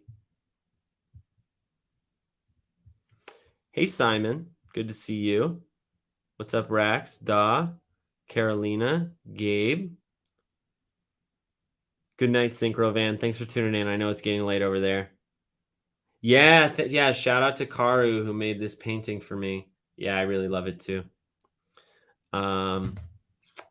Good stuff. It's going to take me a minute to make these show notes. What do we think, Twitch? How do we do? What's up, everybody? Yeah, I'm sorry, Dream Joker. I know DraftKings is not worldwide yet, but the World Cup will come. Thanks, DJM. Thanks for being here. Dream Joker, maybe I will have to find some bells to wear now that I said that. Don't worry, Cole. The podcast will be posted shortly, so you'll not only will you get it on the podcast, but you'll be able to speed it up if you're short on time. I do recommend listening at 1.25 or higher speed. It holds up. Thanks, Kowski. Appreciate that. Oh, and I see we've got our friend in the back. What's up, bud? Give me a thumbs up if you're free to come on up. I'd love for you to say hello. Cool. And here you are. Hey, Eric. Hey there. How's it going? It's going very good. Let me just say goodbye to Instagram because I can't hear you. Do your thing. And we'll jump into it. Thanks, everybody, for watching. I'll post this as soon as I can. Have a great one. And yeah. Oh, good call, Gas Fairy. If you are international, you can claim your free DraftKings pack. You just can't sell it. Peace out. How you doing, brother? I'm pretty good. I'm okay. No, I lied to you. I'm okay. You're just okay. That's just okay. There's a lot going on in life. Girlfriend is going through some stuff, so I'm kind of feeling that you stress with her. We're very connected in that place. So I feel that. When she's struggling, sometimes I struggle a little bit, dealing with my own stuff in life. But other than that, I'm here, worked out, had a healthy day of food so far, so we're making it. I appreciate the honesty. I really appreciate the honesty. I kind of had a low morning myself, but I was like, I was like really excited to record this podcast, and I knew it was going to be a big one, and I dived in, and now I feel like I've got a whole reset of my energy. And I've been listening in the back for a while, and you're really coming into your element. I think like your transition, your way of recapping things in a really concise but detailed way that provides the value up front. You're making a lot of moves, which is great to see. Yeah, it's funny. Like before I recorded the podcast, I was just talking to Twitch and Instagram like I basically gave them the cliff notes, and I also spotted a few holes that I like needed the information on. And I was like, I even said, I was like, it's a good thing this is happening now rather than after I hit record. And like the transitions weren't nearly as smooth. But then in the podcast, I don't know what it is. It's like hanging on now. It's like, yeah, there's something about hitting record that just kind of changes my mind. Just turn on. Yeah, you just go into your groove. Yeah, I'm happy. I like, obviously I have to accept if I fumble or if I stutter or whatever. We talked about this, but like I'm happy. I'm always happy when there's like a clever transition or it makes sense or I forgot that thing, but I remember it before the show's over. Yeah, it feels good. Good. So let me tell people, because everyone's like, we love Eric, but we don't know why he's here. Totally. So for those who are watching, if you don't know Eric Ranson, I like to call him Mr. Rainbow. They have embarked on a new podcast journey. And so Eric actually burned one of my NFTs to get a little feedback. I was the first guest on his podcast, which he released. And so I wanted to provide value to Eric, allow him to tell you what his podcast is. Maybe you'll check it out, but also to provide value to all of you, talk with Eric a bit about what that like ripping off the Band-Aid for that first episode was like. And then I know you want to have other chats. So you just let me know, like, if you want to take it offline at any point. Totally. Yeah, I think at some point maybe we'll transition over to my recording place just so I can That'd be great. Get in the group of doing that. But yeah, I've been going through a lot of transition in my life over the last little while, and getting into podcasting and having more in-depth conversations with people is something I've been wanting to do for a while. I think a handful of people in this community that know me know that my background is in mental health. And my mother is a psychologist. My brother is in med school to be a psychiatrist. So I've just grown up in this world of emotional intelligence, but also being in a place where you're willing to share your emotions and get deeper. To your point, when I came on, like I'm a guy that, if I'm feeling something, I'm not just going to default to saying I'm doing well and then move on. Like I'm getting to a place in life where I'm willing to take a step back, acknowledge how I'm feeling, and not necessarily feel shame from it being, this alpha male who wears pink, but also talks about his emotions. And I know that can be tough at times in our world to get into these deeper conversations. So I wanted to start doing it in a safe place, on a podcast that I've called the Anonymously Honest Podcast.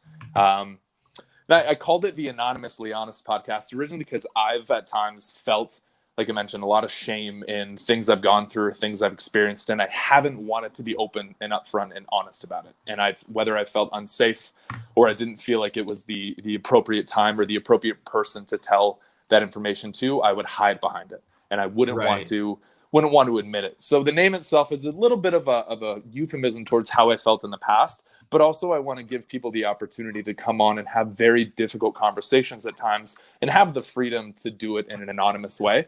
So I've yet to do it. We're planning on eventually doing some different camera angles in the room once we have more in-depth conversations. As mentioned, I'm going to be bringing my mother on a lot of these episodes, who's a trained PhD psychologist. But it's my opportunity for me, to get closer with my mother. I'm in the process of, my grandparents are aging. My brother is traveling quite a lot for work, so I don't really see my brother as much anymore. And COVID has created distance, I think, between a lot of us, with both our friends, our family, people we care about. So I wanted to use this opportunity as a way to get closer to my mom and face some of those difficult conversations with her in person, in the room, in a recorded fashion, and not be able to hide from it, and be able to get closer to my mother emotionally. But also have some of those tough conversations, over the years, now that I'm 30, turning 31, my mom has made a lot of mistakes, and I've definitely shaped how I view the world and things that I do in my life, in spite of the things that she's done in the past. And there are certainly some conversations I'd like to have with her to gain more context, because eventually she's going to be gone. But I love my mom, and there's still a lot left unsaid. And I think a lot of people can resonate with that there's a lot left unsaid, but there's a lot of experience and a lot of knowledge and learnings to be put out into the world to offer to other people. So long-windedly, this podcast journey is just creating an opportunity in a space for people to feel safe to get more in depth and more inside their head to, work through things. I think it's great, man. Like, I mean, Yeah. I've told you all of this, and hopefully people are watching. And they're like, oh, that sounds interesting. Mm-hmm. So what's the name of the podcast? Name of the podcast. Where can we find it? The name of the podcast is Anonymously Honest Podcast. I did launch our first episode through Spotify. You can just type in Anonymously Honest Podcast. Yet to do any editing. I've yet to do really anything. Not that I'm running away. I think we talked about the last time of kind of the scaredness of just ripping that Band-Aid off and putting it out there, even if you stutter, even if you're not happy with the conversation. You asked me to not listen to it before I posted it. So yes. I made sure to post it first, then listen through it, and quite enjoyed it at times and realized, wow, there's a lot of really good stuff to extract. Now I just need to go down the path of splicing and editing and figuring out like what may work on YouTube Shorts and do all the things that I know work that I've never jumped into. So I'm starting to jump into those things. And what program are you using? Well, at the moment, as you know, I'm going through Anchor and then using Riverside. I paid for the professional creator one. It was like $22 a month, but it gives you up to 15. I think we talked. I'd said that it was 5 hours. It's 15 hours of dual audio and video recording, and then it offers the ability to have live-in calls, which I'm excited to do when I have my mom with me. I'd love an opportunity to just leave an open space for people to call in and maybe ask a question to a trained psychologist and potentially get into a different conversation. So I'm using that, and it has some editing capabilities. So I'm YouTubing some different stuff on how to use that more effectively. And this is the point where I typically run away. When things get tough, things get difficult, things are confusing, things are scary. In the past, I've found excuses to not follow through with it, and then blame external things when realistically it was me that was hiding from it or stepping away from it due to whatever those external things were. But I'm doing it. I'm ripping that Band-Aid off, and that's part of where I'm at when I started with feeling okay. It's a lot of unknowns, and it's a lot of stuff that is challenging how I typically work through the world, which is fun but tough. Yeah. So like, let's pretend there's not an audience here. Sure. Is there anything I can help you with? And like, I guess I'm kind of putting you on the spot. Yeah. But like, Dream Joker, you spelled it correctly. Anonymously honest, right? Yeah, that's the one. And I'm sure we can get a Spotify link even. In just a second. Yeah, I'm just kind of curious. Like, the update was great. Thank you. And I wanna be available to support you. And I think it's probably this one. Yeah. It takes a little searching for because it's new. Yeah, it's brand new. Haven't added much to it. Yeah, no, but it's great. And who knows, like, there might be somebody in the audience right now or who watches this later who's like, I want to be on the show. Like, I'll come on and have a chat. And I think that's helpful. Yeah, I had a conversation with Ian Tiskatek, the Johnny Appleseed ENS over the weekend. He's the guy that one day he'd sent a tweet out just to the world saying, hopefully one day someone will ask me about my friend Chris. Right. I saw that. I immediately asked him. It's like, hey, without asking you and you providing any context or info now, I'd love to have a conversation with you about your friend Chris. When are you available? And we had a talk over the weekend, which I've yet to post. I went out of town with the girlfriend for a bit, so I'm getting back to that today. But it was great. There was a lot of unexpected directions it went. We definitely got deeper into some addiction stuff, some mental health stuff, and then really got into this friend Chris and what that context was and what that story was. And that's the beginning, with talking with you and then going to him. I was able to take some of the kind of learnings, but also advice you gave me from that first episode to bring it into the next. And then I'm going to bring a lot in the next, into the third, and into the fourth, and into the fifth. And, knowing that it's going to take probably hundreds of episodes for me to actually find my way. But that's exciting. Yeah. Cool. Yeah. But to go back to it, to put me on the spot, like what could you help with? Like I definitely find like I'm also getting into doing this because of COVID in a lot of ways. And I've been in a lot of jobs, recently lost mine, where I'm trying to find my path, trying to find where my passions lie, and not necessarily how I can turn that into an income or anything, but find more happiness in my day to day. I've spent a lot of years accepting a paycheck, even at my young age, accepting a good paycheck and not really finding that much happiness and anything. And it was, it's just a paycheck. And yes, I was good at it. Yes, I enjoyed the world I was in, but it wasn't actually what I wanted to do. And now it's my opportunity to really get into what I want to do. So I'm wanting to talk more, but I'm also trying to learn to talk less, and I found in the last couple of episodes, even though I'm having a conversation with you and even Ian, because I'm not used to interviewing and having those more concise 30, 45 hour long conversations. I enjoy the conversation, but I find that sometimes I need to allow and create more space for the other person who's there with me. Love that. Which is tough to admit, because I tell people that I'm an incredible active listener and all these other things, but listening back to the recordings, there were times where I was quick to take the conversation in a different way, or quick to forget my train of thought and go somewhere else, which isn't obviously it isn't always a bad thing, but I'm trying to teach myself to allow more space for the other person. Sure. Mm-hmm.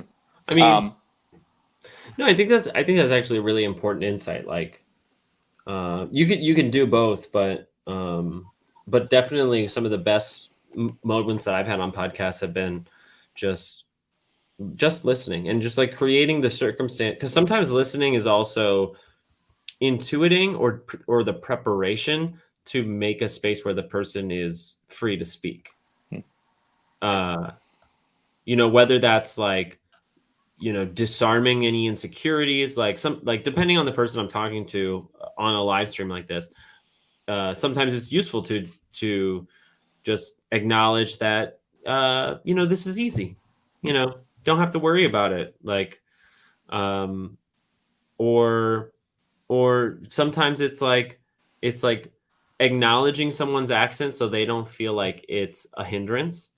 So often there are people who speak incredibly better English than I could speak their native language, and yet like they are inclined to apologize because it's like a societal thing, right? Mm-hmm. And that can be very distracting and like pull away from them sort of going deeper into that point, because as you said, you're wanting to host these conversations that are significantly personal and therefore can be very intimate to get into. Mm-hmm. Yeah, and that's I from my background, I'm used to being in a room where I ask a couple of questions and then you just sit and listen, and you listen to your patient or you listen to your client for as long as you need to listen to, and you're not looking for anything, you're not looking for an answer, you're not looking for a conversation to go a particular direction. But I've found that going into these conversations, another struggle for me is I feel this need to plan it. I feel this need to plan out the questions, plan out the direction it goes, and be very rigid with the conversation. And then if it starts going a different direction, or my brain starts to take a different direction, I'm like internally hard on myself in the moment of like, no, you're not following the plan. But that also kind of goes against how I feel the conversations should be. I at times don't think there should be a plan. And then I get kind of lost in that world of the chaos of not having a plan, but feeling like I need a plan, and then having a plan, but realizing I don't really need a plan. It's tough. So do you have a plan to not make a plan, or are you planning to fail without having a plan? Exactly. You know what they say? if you fail to plan, you plan to fail. You've heard that? Yep. That is, I feel like there should be a qualifier that is like, I feel like that's a very quantitative truth, but it's not a qualitative truth. Like sometimes throwing yourself into the lion's den of like this emotional life doesn't require a plan and you can still succeed. Not to mention that failure is like a perception and if you get back up, et cetera, et cetera. But like you can do both, right? I mean, you're kind of doing that right now. Totally. Yeah. Yeah. Can you extrapolate on that when you say I'm kind of doing that right now? Like from your viewpoint? Well, just because like hosting a podcast and hosting conversations is also getting more comfortable with having public conversations, which is what you're having right now. And I always feel like I'm using the word ironic wrong, but it's surprising because like you actually have a lot of poise and like a lot of experience in a performative sense, both as a person and as an athlete and in your work. And so like you would think that would immediately translate, but I think one of the things that happens is it becomes my idea and it becomes my baby. And I wanted to have this aesthetic or this feel and this goal. And so we're more precious. And, especially when you're starting later on. I guess this is where often I say and often I feel like I don't necessarily care what other people think. And realistically, I know I don't. Like I don't get a lot of intrinsic like self-esteem and value from external ideologies of me.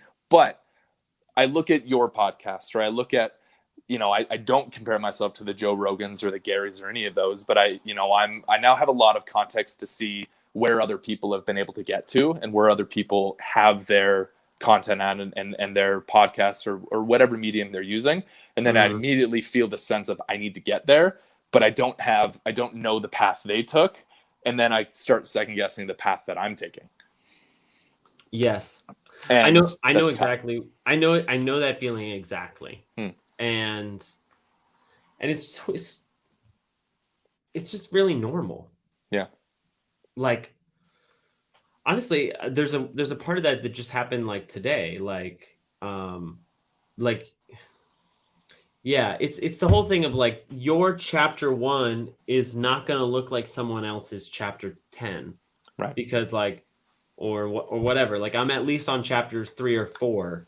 So your podcast isn't going to look like mine or Joe Rogan's and all these other ones. And it's also like, I think it's also a factor of like having a lot of intangible outcomes. Like I can't really see the consequences of the work I've done over the last 16 months in very tangible ways. Occasionally, yes.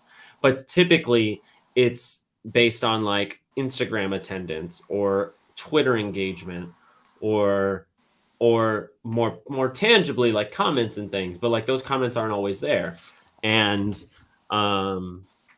so there's, especially when you're just starting, there's just not a lot of feedback. And I've yet, as you see, I've yet to really, not that I'm again hiding behind it, but again, in my head, I'm like, yes, I've posted that first episode. I also haven't tweeted out to the world that it's posted. I'm not hiding from it. I did want to wait until I was able to take my account off of lock, but even then that's finding an excuse, right? Like I don't need, if there's only one person seeing it, that's great. Yeah. And I was getting stuck behind, my profile is locked, which it no longer was. I needed to keep it that for an interview. But I was still finding that one thing to grab onto to justify not posting it. Yeah. And now it's checking myself on that. And I've gone back a few times to be like, did you need to do that, Eric? No. Well, but that's a good takeaway right there. I mean, even though it seems like you already knew that, like that's a good takeaway. I just realized Dream Joker actually spelled it wrong. It's two N's. It's two Y's. ANONY. That is true. Not that second O is a Y. Yeah. So are you going to tweet about it? Yeah, that's today. That's That was next. part of the follow-up with you in this conversation of just like owning that and owning not doing it, and then making sure that there was a follow-through on it, and making sure that you were aware of it and that it would get put out there. So then my next question would be like, I know you want to host these conversations. I know you want to get closer to your mom. I know that you and I both know there's value in having these conversations for men who are not really tapping into these emotions, for a community that may not know how to engage with men not tapping into these emotions, for women as well experiencing their version of that. That's all very altruistic. Yes. What do you want your podcast to become? The reason I ask it that way is because like there's no shame in posting one episode of a podcast and being done, or posting 10 and being like, I'm done. But it's helpful, I think, to like be honest or just evaluate as you go. Is this something that you want to be doing for, on a weekly basis for a year or more? Or is this something like, is this like a means to kind of expand your expertise as a mental health professional? Is this like, what is this serving in a selfish sense? I would love for it to be a full-time thing in terms of a career. I'm trying to do my best to not think of it that way, because I have gotten lost in the path of starting something with an immediate expectation of this is going to be my paycheck. Yeah. And then from there, I create this kind of this false narrative that like this is my full-time thing, or I'm going to get there, but I don't really have a timeline of what that's going to look like. So then I still feel this need to find a paycheck in another place, and then I lose steam on doing it. So I'm doing my best to not say like this is going to be a future full-time thing. But that's what you want. Yeah, certainly, because I have spent so many years collecting a paycheck just for the paycheck and not actually servicing myself the right way, where I want to have conversations, but I don't necessarily want to go back into the day-to-day mental health world that I was in. It was very draining when you're working for an agency or working for an organization and you don't have the full autonomy of what type of conversations you want to have. That can be very constricting. And I've felt that before, and I don't want to get back into that. So I'm trying to find that balance of this being a means to an end to make a paycheck, to pay the bills, but also that not being the reason I get into it. But to just learn more about myself. I'm still very young. Yes, I have good context of who I am and good self-awareness, but I still don't know everything.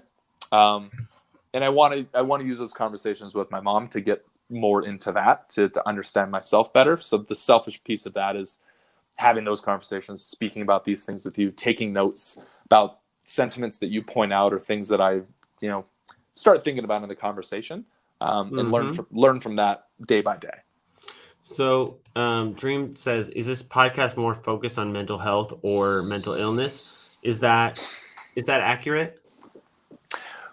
Well, So no, not really. No, because it's what's the difference between mental health and mental illness? I would say mental illness is more of an acute thing that you're struggling with or someone is dealing with because it's defined as this particular illness, where mental health could be looked at as more of the broader scope of everything, more when it comes to previous traumas, when it comes to the way you're raised, when it comes to other external factors. So I guess it's more based around mental health, with a little bit of self-improvement and teachings on self-awareness and psychology. There's going to be a lot of episodes and conversations that don't necessarily get deep into an individual human, but more so concepts. There's a lot of things my mom and I've talked about in the past that I think would be really beneficial for other people to hear. And I want my mom's voice recorded for that. I've never recorded it before, but there are some conversations we've had where I just think her insights are really powerful and beneficial. And normally you have to pay $200 an hour to hear that. And I want to put that out into the world. That's a good one to hold on to. Yeah. It would be for me, like, And I guess, sorry to cut you off. I think saying that has led into more, I think the answer of what I'm looking to do is passionately I've been involved in the healthcare space and the business side for a while, but with the mental health background and also knowing how expensive therapy is, I think companies do an atrocious job on mental health support. You get companies provide extended benefits, and Canada is different where I live because we have the universal healthcare system where you're able to you're able to access hospitals and access medical clinics completely free. Yes, you have to wait a little bit, but it's completely free. As long as you have a registered anyway. When it comes to mental health though, it's not. I mean, there are certain organizations where they put more of an emphasis on it, you can access it, but for the most part, even I was at one point working for a mental health organization, and we were only covered up to 5 mental health therapy sessions a year. To me, that didn't make sense. We're going to clients and offering all the services under the sun to make sure that they're good, but the own employees of the company weren't taken care of. And that's something you see everywhere. And I want to create a world or create an opportunity which we can have conversations and people on these conversations with my mother essentially as a pro bono therapy session for people who are comfortable, and then giving them the opportunity to remain anonymous as well, to then get the answers from a psychologist that may be looking for to get through the next week. Not that they'll become a full-time client, but here's a free taste on what this world looks like, and you'll have the trust of a trained psychologist in the corner. So that's the vision. Yeah, Dream was referring to all diagnosable mental disorders versus mental health being the broader well-being and not necessarily something that is diagnosed or chemical based. And it sounds like you have a passion for both, but or maybe not, but and for you specifically, your lens is more about resources for either one, right? Because like obviously mental illnesses have very specific treatments that have been tested to various degrees and are going to work for different kinds of minds. And mental health is something that everybody is sort of dealing with. I've been thinking about this a lot with being in the social sphere as much as I am now, of how like just the concepts of self and mental health and priorities and desires and ambitions and like all of the things that drive people to do great things are like, we're just not in a prime environment for them anymore. Right. Like the environment we're in doesn't challenge us in a way like life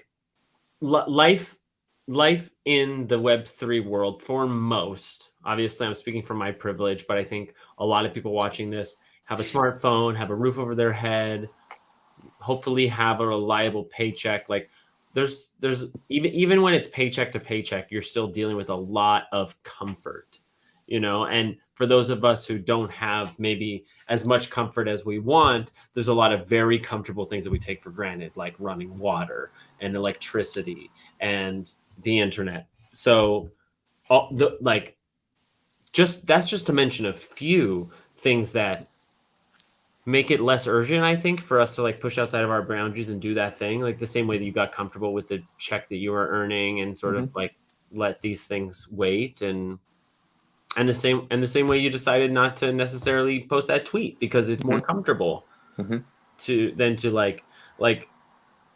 obviously I believe in you. I think you can make a job out of this.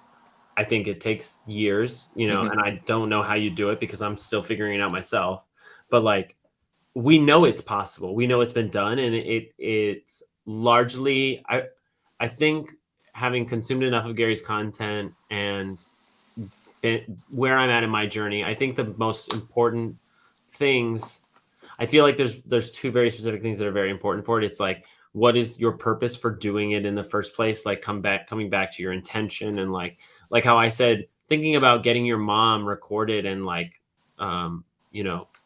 available for a next generation to consume her perception once she's passed. Like that's a very powerful thought to me. That's like, on a day where I'm not interested in my podcast or I don't feel like editing or whatever, even if I'm not editing, your mom's thing to be like, no, I did this to create a platform for brilliant minds that won't be here in the future. And like, that's why I'm sitting down today. And so that purpose is so important. And then the second one that came to mind, I've forgotten, but it's sort of, I think it was on sort of the opposite spectrum, like the Garyvee of you've got to find the right audience. Like you have to really be able to target and identify who needs you and who needs your content and why, because the more specific you get to them, the more traction you will find within their micro circles that will then become like a wider community around you that hopefully over time will either promote your product or engage with it directly so that you can survive. Right? Like that's some of the formula that is just sort of fundamental to making it with all of this. I think that right there is a really good insight for me to hear as well. The idea of finding your audience, finding your why, and then being able to find the audience that fits your why. And I think certainly because mental health, mental illness, the broader spectrum of all of that falls across the entire age range of life. At times, I've asked myself, like, okay, do I want this to be more geared towards millennials? Do I want this to be more geared towards people my age, fall into millennials? Or would middle-aged adults get more value out of hearing some of the topics my mother has to talk about? Or maybe I should interview my grandmother and talk to more older individuals. And then I find myself thinking, well, I can certainly do all of it, but also not at once. That's where I think now for me with my pen and my notepad of writing down, like, what is the direction I want to take this? Let's say over the next 6 to 12 months in that more short term. Yeah. What am I going to focus on? And taking the time to just focus on this age range or this particular demographic of listener for the next while and just go hard into that. I think I would, myself and other people may gain more direction and they may gain more from that. I don't know. I'll work on that. Yeah, they might. And you can always change your mind. Yeah. But like, I love these little adages, it's like in the builder's trade, they say measure twice, cut once, right? The other version of that is like, if you don't aim, you'll miss. Yeah. like there's, I don't know how it goes, but there's like, it's like an archery metaphor. Like if you don't know the target, how are you going to hit it? Right. And so like making a decision of, and being flexible with it, but making a decision of like who you're speaking to will allow you to find more that feedback you need, because you need feedback in order to like kind of mold the shape of this thing, because it's still very amorphous. It's like it's all and it could be simply conversational, but even the broad structure of conversations with another person needs a bookend, like even just simply so that we know when to tune in and when to stop listening, right? Like one of the things we talk about in theater a lot is there's conflicting ideas about this, but I'm going to share it with you anyway, is to take care of your audience. And what I mean by that is make them feel safe, take care of their basically their animal need for certainty early, so that you can take them on a journey. Because when you're sitting down in a dark theater, you don't know the person next to you. Absolutely anything can come on the stage or down the aisles. There could be smoke, mirrors, loud sounds, gunshots, that's why we have trigger warnings, right? Beyond the fact that like there are actually people who can get triggered by things, like a lot of people use the word trigger, and it's like I don't want to invalidate their being triggered, but I think of it like big T, little t trauma. There is also big T, little t triggering. Like I've seen someone get capital T triggered, and it's not like disappointment or like being offended by a word. That's not what actual vital triggering looks like. You might be offended. That's probably very valid, but we have trigger warnings for like epilepsy, when you can have a medical condition that will make it no longer safe for you to be in attendance here, be aware. Or when there's rape on the stage and that can actually cause you to physically convulse and be unwell. That's what I mean by take care of your audience. You're not working in such high stakes, but even by, like, I'll give you an example. I don't know if you heard the beginning of the podcast, but I gave a highlights. So I gave people an understanding of that this was going to be a long podcast and that we were going to cover a lot of topics. And I kept returning to that same outline as we went along, because that provides a bit of safety to otherwise they might be wondering, is Jeremy lost in his thought? Is Jeremy going to come back around? Is this still important to me? Like, what is the point?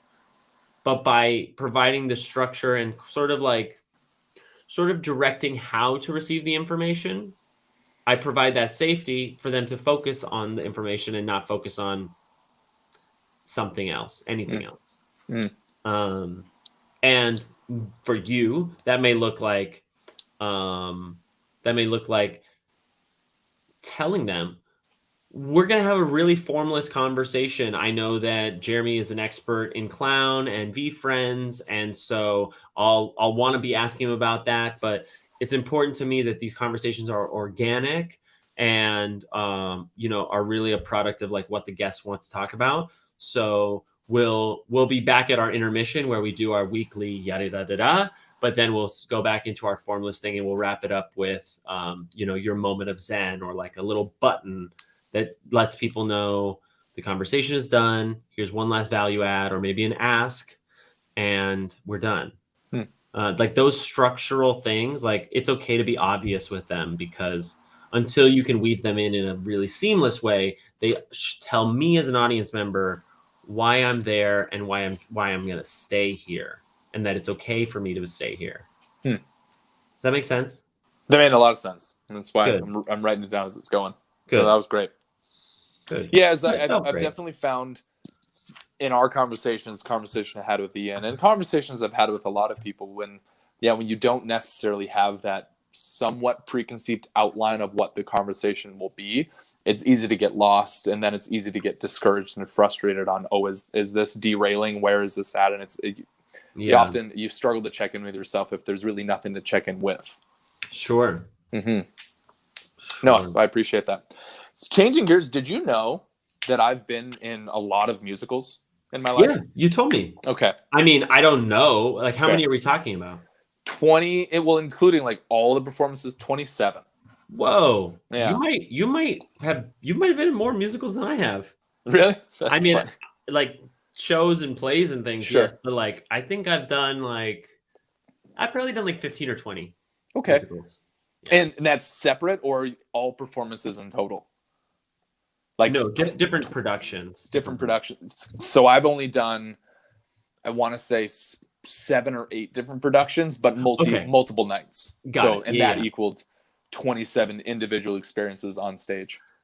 I love that you think of it that way. That's great. That's because they should be individual experiences. Well, and I loved it, and that was one of the things. And I love sports. I love all the random worlds, but when it came to performing, every audience would be different. Every delivery of the line, or every I was mostly musicals, so the way the note was held, or it was always different, and there was always a little surprise that was coming, whether it was my own performance, where maybe I thought of this is a time where I typically would play the villain. I almost always had a villain role in most shows I was in. Is that because you were big? Partially. Yeah, and it was always interesting because, like, I'm a very colorful person. I'm a happy person for the most part. Like, I'm vibrant. I don't fit the role of the villain, but I loved the challenge of stepping into a world that was a different mindset than I would normally have, and try to get as deep and dark as I could. Sure. And fortunately, I got the opportunity to play some really niche roles that at times were both created by the writer in their own way. But, I was Judd Fry in Oklahoma. Great role. One of my favorite roles of all time. I did That's a great role. 7 shows. What's his main song? Send in the Clowns was the main one. Yes. He sang a song with Curly in his barn. talking. That's It the was one called I'm thinking of. the Lonely Room or Lonely. Yeah, Yeah. that's a classic. I played the silly guy. I don't remember his name. Mm. Um, uh, got to Kansas City on a Friday, Yes. last Yeah. Saturday, and learned dang your damn. Dude, Yeah. one of my center. So I was the quarterback on a football team, and which was a fun dichotomy, quarterback and football team. But I loved being in musical theater and all those worlds. But my center played that role, and Mm-hmm. to this, I can't remember. Loved it, but yeah, I Curly. love I think it was Curly. no. You're Wait, right. no, No, wait, wait, Curly no. was the main Curly's the guy. main guy. Yeah, It it's gonna doesn't slip matter. me. No, but Hugh Jackman. Hugh Jackman played that role on Broadway. Yeah. he did. Yeah, and that was a great show. But yeah, I loved every night was different, and you never knew what to expect. And so I like to think of it in that way, where it's individual shows, but not many. I missed that world. There was a period where I wanted to be. That was my profession. I wanted to be a Broadway musical performer. This is slightly off topic. Did you catch when? Did you catch when Gary said he wants VeeFriends to go to Broadway? I would. Did you catch that? No, but I'm not surprised. I have this little seed back in the back of my head that is like, because I've never been like a Broadway or bust kind of performer, but obviously I knew, and it was an ambition, and why not? But now I'm like, maybe the most direct path for me at this point is through VeeFriends to Broadway. Is that incredible? Is that still, like, I know you recently were told that there's currently not a role for you. Is that still the North Star, or is that something you're hopeful for but you're not expecting it? I don't know at this point. Like, I mean, it wasn't necessarily the North Star. It was more like a meteor belt or something, right? Like, there's several reasons that I want to work at VeeFriends. Number one, I love this project. Like, I think, in addition to like the deep expertise that I now have regarding the project, the collection's history, the community itself, all of the factors there, I'm also a really skilled storyteller. Like, I can direct and write really good stories with these archetypal characters. Like, my background is in commedia dell'arte, which is all based on archetypes. So that's how I view the VeeFriends.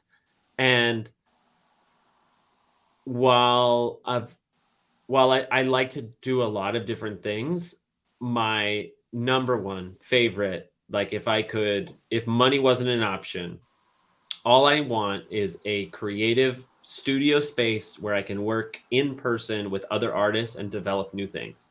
Like, I want to have willing bodies and brilliant minds and have an idea and be like, how do we materialize this? How do we physicalize or digitize, or, how do we draw the emotion out? How do we communicate this thing through story? Period. Like, I want to be the director. I want to be the actor. I want to be the writer. I want to be in the room. And I presume that in short order, if not already, they have creative rooms where they're being like, okay, who's up? Like Mojo Mouse. Okay, what can Mojo Mouse do? Maybe he's like at the office, but he's lost his mojo. Oh, that's great. Okay, what do we do? You know what I mean? Like, that's what I love. And so, I didn't realize when I started making this content how much I wanted to work at Vayner. Like, it had been a pipe dream from years past, but I didn't think it was ever going to be a thing. And then as I went through the Sorcerer Scholarship process, I was like, actually, yeah, I really do want to work there. And it's because I have so much to learn. Like, I just have so much still to learn. Like, I bring a lot of this old magic and like physical communication and storytelling. And like, I like to think I am a good communicator and a good listener and therefore a good storyteller. But the new magic of TikTok and video editing and ad analytics and, trends and culture, like, there's a lot of things that I think working at VeeFriends would teach me. So it was also selfish, but I also think that like I also think I would be an indispensable hire for the fact that a community liaison at VeeFriends is like sorely wanted at this point. And maybe I'm exaggerating because, you know, negative voices tend to be louder, but I hear from and I hear from a fraction of the overall holders, right? Like there's a lot of people who just aren't here and they don't care and they don't need to know what's happening day in and day out. But I think that people are kind of like having trouble feeling like they're really a part of VeeFriends as opposed to being like it's almost being like spoken with as opposed to being spoken to. And I hear a lot of people sharing this similar sentiment in a different way. And so I feel very strongly that it would have been a great strategic hire for them to, you know, hire me and allow me to do Twitter Spaces and continue to make this content and build out more content for them. Because I'm also not really an entrepreneur. Like I didn't get into this to build a brand, but I also have to survive. So that's what I'm doing. You know what I mean? So yeah, I don't know what my North Star is, to be totally fair. Like I know what I want to be doing, but I don't know what the North Star is because I just wanted to get closer to the sun. It was always that. And I have gotten closer, but I do think working there is the closest. And I'd like to learn from that before, you know, in general. But it's a long road. Like it's still very early and I have to remember that none of this was even like a possibility 2 years ago. So if I'm looking at Gary's content and taking it at his word, like there's still 3 to 5 more years before I should feel even the slightest bit of deserving, you know, any kind of position. And where I could send him that email, it's like, hey, I've been doing this for 5 years. Like, can I get a job? Kind of situation. Like, I don't feel entitled to a job. I just know that I'm really good and I'm really passionate. And it would have been nice because I would like to have a full-time job going into married life. You know, like it's practical for me. But it's also like it's a deep passion, and I think it's a route to the storytelling I'm after. So, but like, you know, ruining the camera. Sometimes that's okay. Sometimes I forget that I'm like recorded and all. Like while I actively know all of this is being archived on YouTube, I'm also just speaking to you. You know, a different person asking me the same question would have got a different answer. And so I just also want to say that like VeeFriends was kind to me. Like it you know, it was honestly, it was a privilege for them to reach out to me at all. I am truly like the fan in the crowd who I'm just the loudest fan. Like not to like underplay or undervalue the work that I'm doing, but I also think that I'm one of the only people doing it for VeeFriends. And I think people forget that there's, you know, as far as competition makes things better, there's no competition when it comes to Jeremy Knows, because anybody else who's making content about VeeFriends, like I'm highlighting them on the channel as fast as I can. Like there literally is no competition. So I don't know, maybe that's a bad thing, but you know, they reached out to me, we had an interview, we communicated. It's just, it's also easy for me to take rejection because I've been an actor. It's always not right now. No is never no forever. It's always just not right now. And so maybe at sometimes that feels like a little more dramatic. You know, I can be level-headed in this moment, but I figured out my camera. Sorry about that. I was losing battery and had to plug in. No, you're good. I mean, I'm glad you asked because honestly, I haven't thought about it because I've, as you know, I've got a very big rest of the year. And so I'm trying to build as much value into the project so that can become an income stream that I can live on. Like I wouldn't recommend it for others, but I took the leap before I had the savings, right?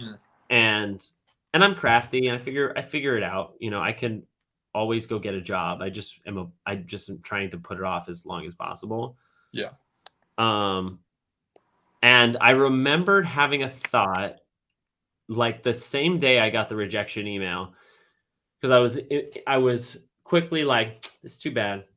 Okay, I guess it's going to be the project. The project's going to have to do better, because I was happy to just build it for the 120 people who were in it.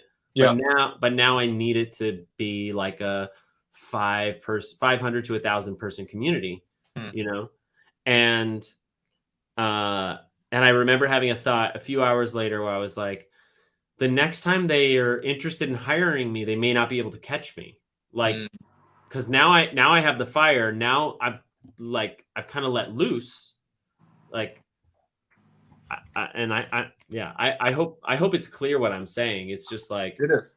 I was holding back because I didn't want to create a deeper conflict of interest between the Jeremy Knows project and the VeeFriends project. Yeah. And I knew it would be a concern. Yeah. Which is why I consulted with them before I launched it and all the rest. So you're aware of this, but who knows? People may watch this at any point. Totally. And yeah, now that I have the freedom and the fire to build the project, if I'm going to succeed, it's going to get bigger, and I might not be able to step away from it when they're ready to hire me. And we might be ships in the night for 15 years, and then eventually I'll come on in a much different capacity than I would have now. And if that's the case, which I hope it is, then I'm sure that would have been for the best. Yeah. And thank you for sharing all that. I want to touch on that for sure. I wanted to ask, following into 2023, if there's an opportunity or it goes out again, like, hey, do you want to be a speaker at VeeCon? I know a lot of the community were like, Jeremy's going to speak at VeeCon. I know you wanted to, or you were considering. I applied. Yeah. Are you going to do that again next year? If there's an opportunity to? Yeah, I'll apply. Yeah. Okay. Yeah. I mean, look, they denied my application. I went hard on my project. A week later, they released Team Garyvee applications. I applied the very first day. Like, yeah, it's very practical. It is no, I know a lot of people in the community have told me, like, build your own thing. Like, you're just going to be like, you're going to be working in a machine, in a system. You might not be as happy as you think. And they might be right. But whether it's romanticized or it's really practical, like, I think there's so much to be learned there. So, like, when they put it on an application, I apply, and someday it'll line up, or it won't. Right. Yeah. Yeah. But VeeCon, I would love to be a speaker. I mean, yeah, I could give some great speeches at VeeCon. Oh, I believe that. And I think a lot of people, I mean, we already know a lot of people would love to hear you speak just because of your knowledge of VeeFriends. And I think as the in-person encyclopedia, you may be up there in the top of that list for sure of people who know the most. And I think there's certainly a lot of value in that. So even if it's just like, I don't know what VeeCon 2023 is going to look like. We don't know how many more people it'll be opened up to. I know Gary said it's going to be 3 years for people, only people who own a VeeFriend. But even that promise was broken in year number 1, just in terms of you could burn to get a ticket and stuff. So you didn't need to own a VeeFriend.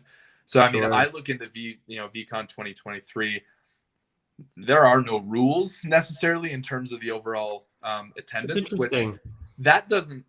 It doesn't bother me at all. I know a lot of people from a sense of like, I own this, I want to feel special, and it should be locked out. Like, I'm definitely in the world where I would love to see, 10 to 15,000 people at VeeCon next year, because it would be an opportunity for people who've been in the community for a long time, especially an individual like yourself, to onboard a lot more people. So I don't know how it's going to look in terms of who's going to be invited or how you're going to gain access. I like the tweets going out a couple of days ago around the price. I agree with that price. I think it'll be like that 0.5 to 0.8 range. Because I think that's a good guess. I think that's a good guess. I think just historical context of the value that you got, and there's so many variables going into it. But who's going to perform? I'd love for you to be a speaker, regardless of the context of the conversation. But even if it was the Jeremy Knows fireside chat hour of just like onboarding more people on a side stage of people who maybe don't own VeeFriends, and you have a conversation with Adam Rips and Corso or something like that. That'd be a lot of fun too. Ooh, that's a great idea. Mm-hmm. Yeah. That's a great idea. Yeah. Yeah. I have to assume like this happens in as like long a process as possible if I'm really to have like a long-term position in the development of VeeFriends, whether inside or out. Mm-hmm. And so I have to feel like it starts with a panel, and then maybe the following year to give me like a smaller panel or a more topic focused thing. Mm-hmm. But I don't think we're going to see 15,000 or 10,000 people at VeeCon. You're right that there are kind of no rules because it can change, but I don't think like Gary said multiple times, Series 2 are not going to VeeCon. Mm-hmm. So I agree with that. I think he wants to keep it intimate because he plans to do more VeeCon after 2024. I don't know if I think maybe it'll skip a year. I'm not sure. Actually, it could skip a few years. I don't know. Yeah. But there's like nobody can convince me in a 55-year project that VeeCon ends in 2024. Yeah, I agree. I'm with you 100% there. That just it just doesn't make sense long term. It doesn't make sense. No, I did. It was funny. I mean, I wanted to ask because I saw it pop up, but I check Garyvee's content every morning. I listen to his podcast, and I saw that the Tennis Elbow podcast was dropped this morning. Yeah. Had plenty of follow-up questions there, but I did want to ask. I re-listened to it because I remember I listened to it live, and I re-listened to it this morning, and it was really interesting because it was exactly 1 month before VeeCon, and Gary pontificated on a lot of VeeCon things and the vision of VeeCon and what it would look like, and he was like very animated in the way he described what it was going to be like and this and that. Yes. But it was really interesting looking back, being like, that wasn't how it turned out to be, or your expectations of the overall attendance actually didn't reach that point. I clocked that. Yeah. I clocked that too, where he said his intuition was 7,500 to 8,000, but the reality was closer to 6,500. 6,500, right? And that's where like I'm not a person who's like, ooh, he was wrong, or ooh, he oversold it, or whatever it may be, because like that's a small percentage of difference. Yeah. But it was really interesting listening to these conversations around the month before, sort of perceived expectations or perceived realities of what it would be, to then now having the understanding and context living or have lived it. Like, there's some areas where that didn't quite align, or it didn't hit that way, or talking about like, because he was like, if we removed all the speakers, VeeCon would still be a hit. And for me, I look at that and I don't know if I would personally agree with that, because I got so much value from the speakers and not from the music and the songs, where I agree with him that the summer camp vibe of getting closer to people like yourself and a lot of the other people in the community, that was the real ROI of VeeFriends. Yes. I think that's what he means. Not the entertainment. I think when he says that, he's removing the entertainment too. Yeah. Like he's just talking like the summer camp, the family reunion, the meeting people that you've known for this time on Twitter, like that being the most palpable value in the room, and the speakers sort of being the excuse, for lack of a better word, to gather and throw a big party and be VeeCon. Yeah, I guess then I would say a significant percentage of VeeCon was tailored towards the speakers. It was. Yeah. So which one is it going to be? And I'm excited to see what 2023 will look like, and 2024, but especially 2023. Me too. I don't think I mentioned it in the podcast, but I'm expecting October to be that announcement. Okay. That'd be fun. Like I'm expecting by this time next month to know where VeeCon is. And it'll be okay if not. But like I think before the end of October makes sense. Yeah. Super interesting. Yeah, and you mentioned I'm still, as an international, I'm still waiting for whatever my international gift was for the VeeCon Viper thing. I'm so curious what that'll be, but also I have zero expectations, because for me it's anything post owning the VeeFriend for the next 10 years. Everything's just extra for me and the way I look at it. So Right. I mean, that's the best way to look at it. But I'm excited to We see don't what it know. is. At one I'm point, excited to see Snoop, and like I just so many unknowns that I'm excited to see what happens. Yeah. He said that it was a $19 value, which is cool. Hopefully it has the cool factor of the VCon Viper, because I do feel there's a lot of cool there. And honestly, my wish is that it is related to the VCon Viper too.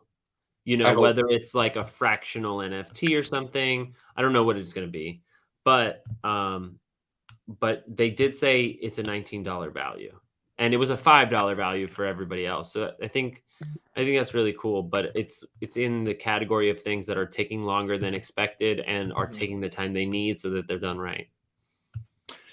Yeah, and I'm, you know, from an international standpoint, just knowing the difficulties they've, you know, VeeFriends and other people have hit so far, I can't imagine it would be a physical gift that's sent to all international holders, but right, that seems pretty cumbersome and expensive. Yeah, so that leads me to thinking it would be a digital something.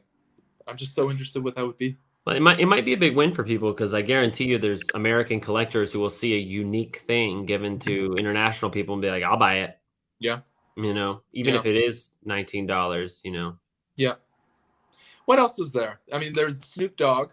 Then I feel like in your podcast you mentioned there was something additional to the Snoop Dogg, like a thank you for coming to VCon gift or something. I thought you said it's the international gift. I was talking about the international gift. Gotcha. I mean, there's several things. There's Mint Mink is going on. Rainmakers is going on. Yep. The shoe event is happening this week. Gary's going to Chicago in October. Access tokens are kicking off in October. CNC cards are almost done delivering. Gift Goat 8 is in the works. Snoop Dogg, international folks. There's supposed to be some kind of Series 2 collection-wide announcement in the works.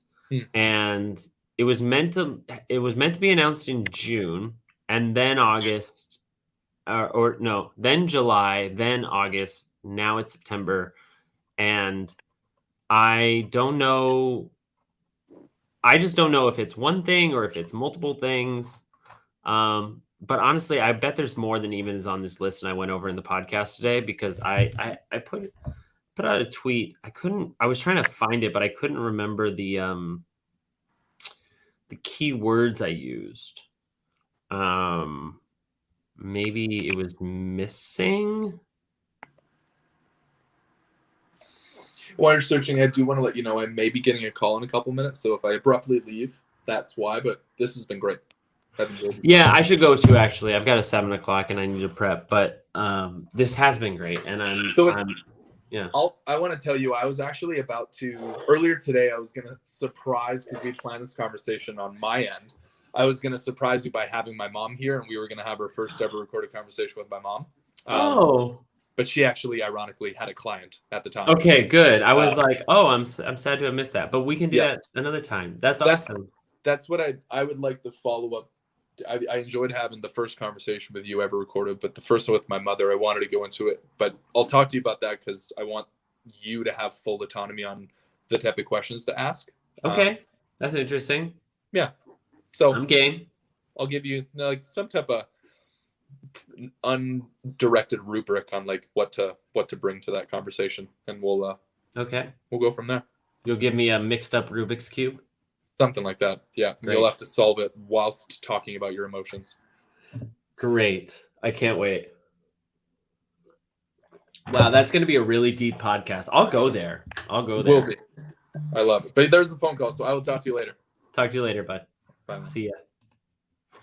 What a great stream. I know this is not optimized for YouTube. I know that we had like the prep and then the podcast and then the conversation. Get better at micro content.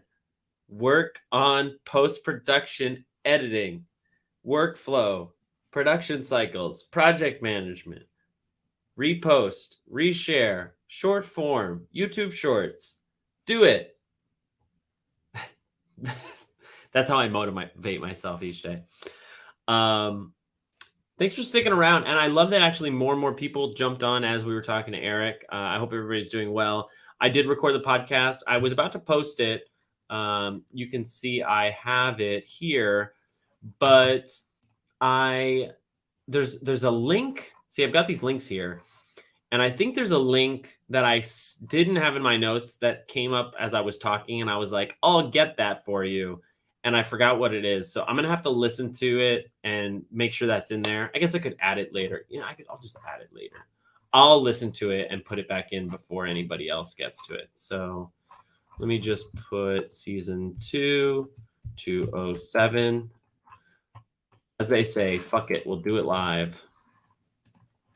And away we go. Mega update. Mega VeeFriends update. Bang. That's not boom. Yeah.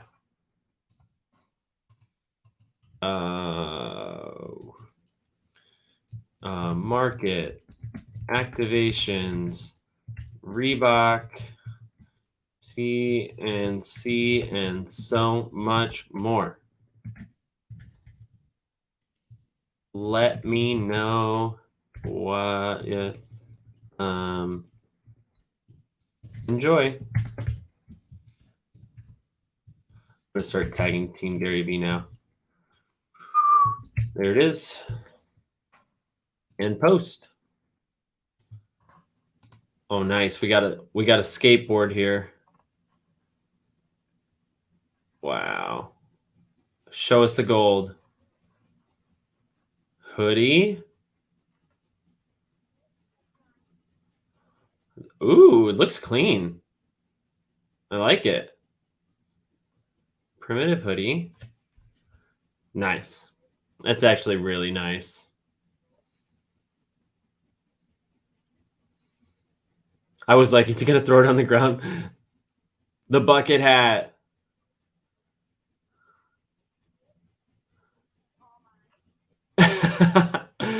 I don't think you can hear the audio, but his wife is like, that's all mine. That's mine. That I love the bucket hat. This is the t-shirt. Oh yeah, because B Court's got a spec puffin t-shirt. Wow, so because he has a spec puffin, he got this whole bundle for free. And there's the gold.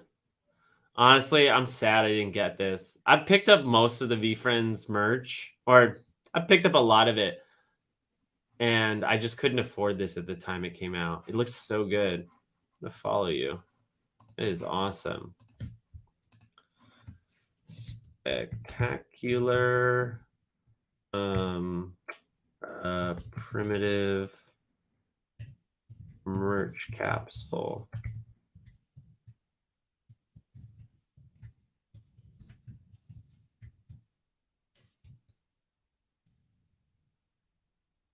All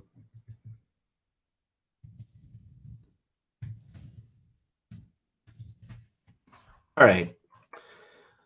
Enough tomfoolery. I hope everybody feels good. Have a great day. Dream Joker, you're totally right. I should clip that little bit. I should clip you. I assume you're talking about where I was like, do the YouTube shorts. You're right. I should clip just that and post it as soon as possible. But first, I think I'm gonna have some food. Wishing you well. Thanks for sticking around. Podcast is out. Enjoy. Let me know your feedback. If you want to support the content here, you can go to mint.jeremyknows.com for 0.1 ETH. You can join our SMS text community. It's a membership NFT for a year and also lifetime burn access to me and my time. A lot of fun stuff rolling out. There's currently actually a free claim for holders. You can get a free sample pack of Vegan Rob snacks if you're a Jeremy Knows token holder, which is amazing. And we're out. So I've been Jeremy Heart Trooper number 7. And I'll see you tomorrow.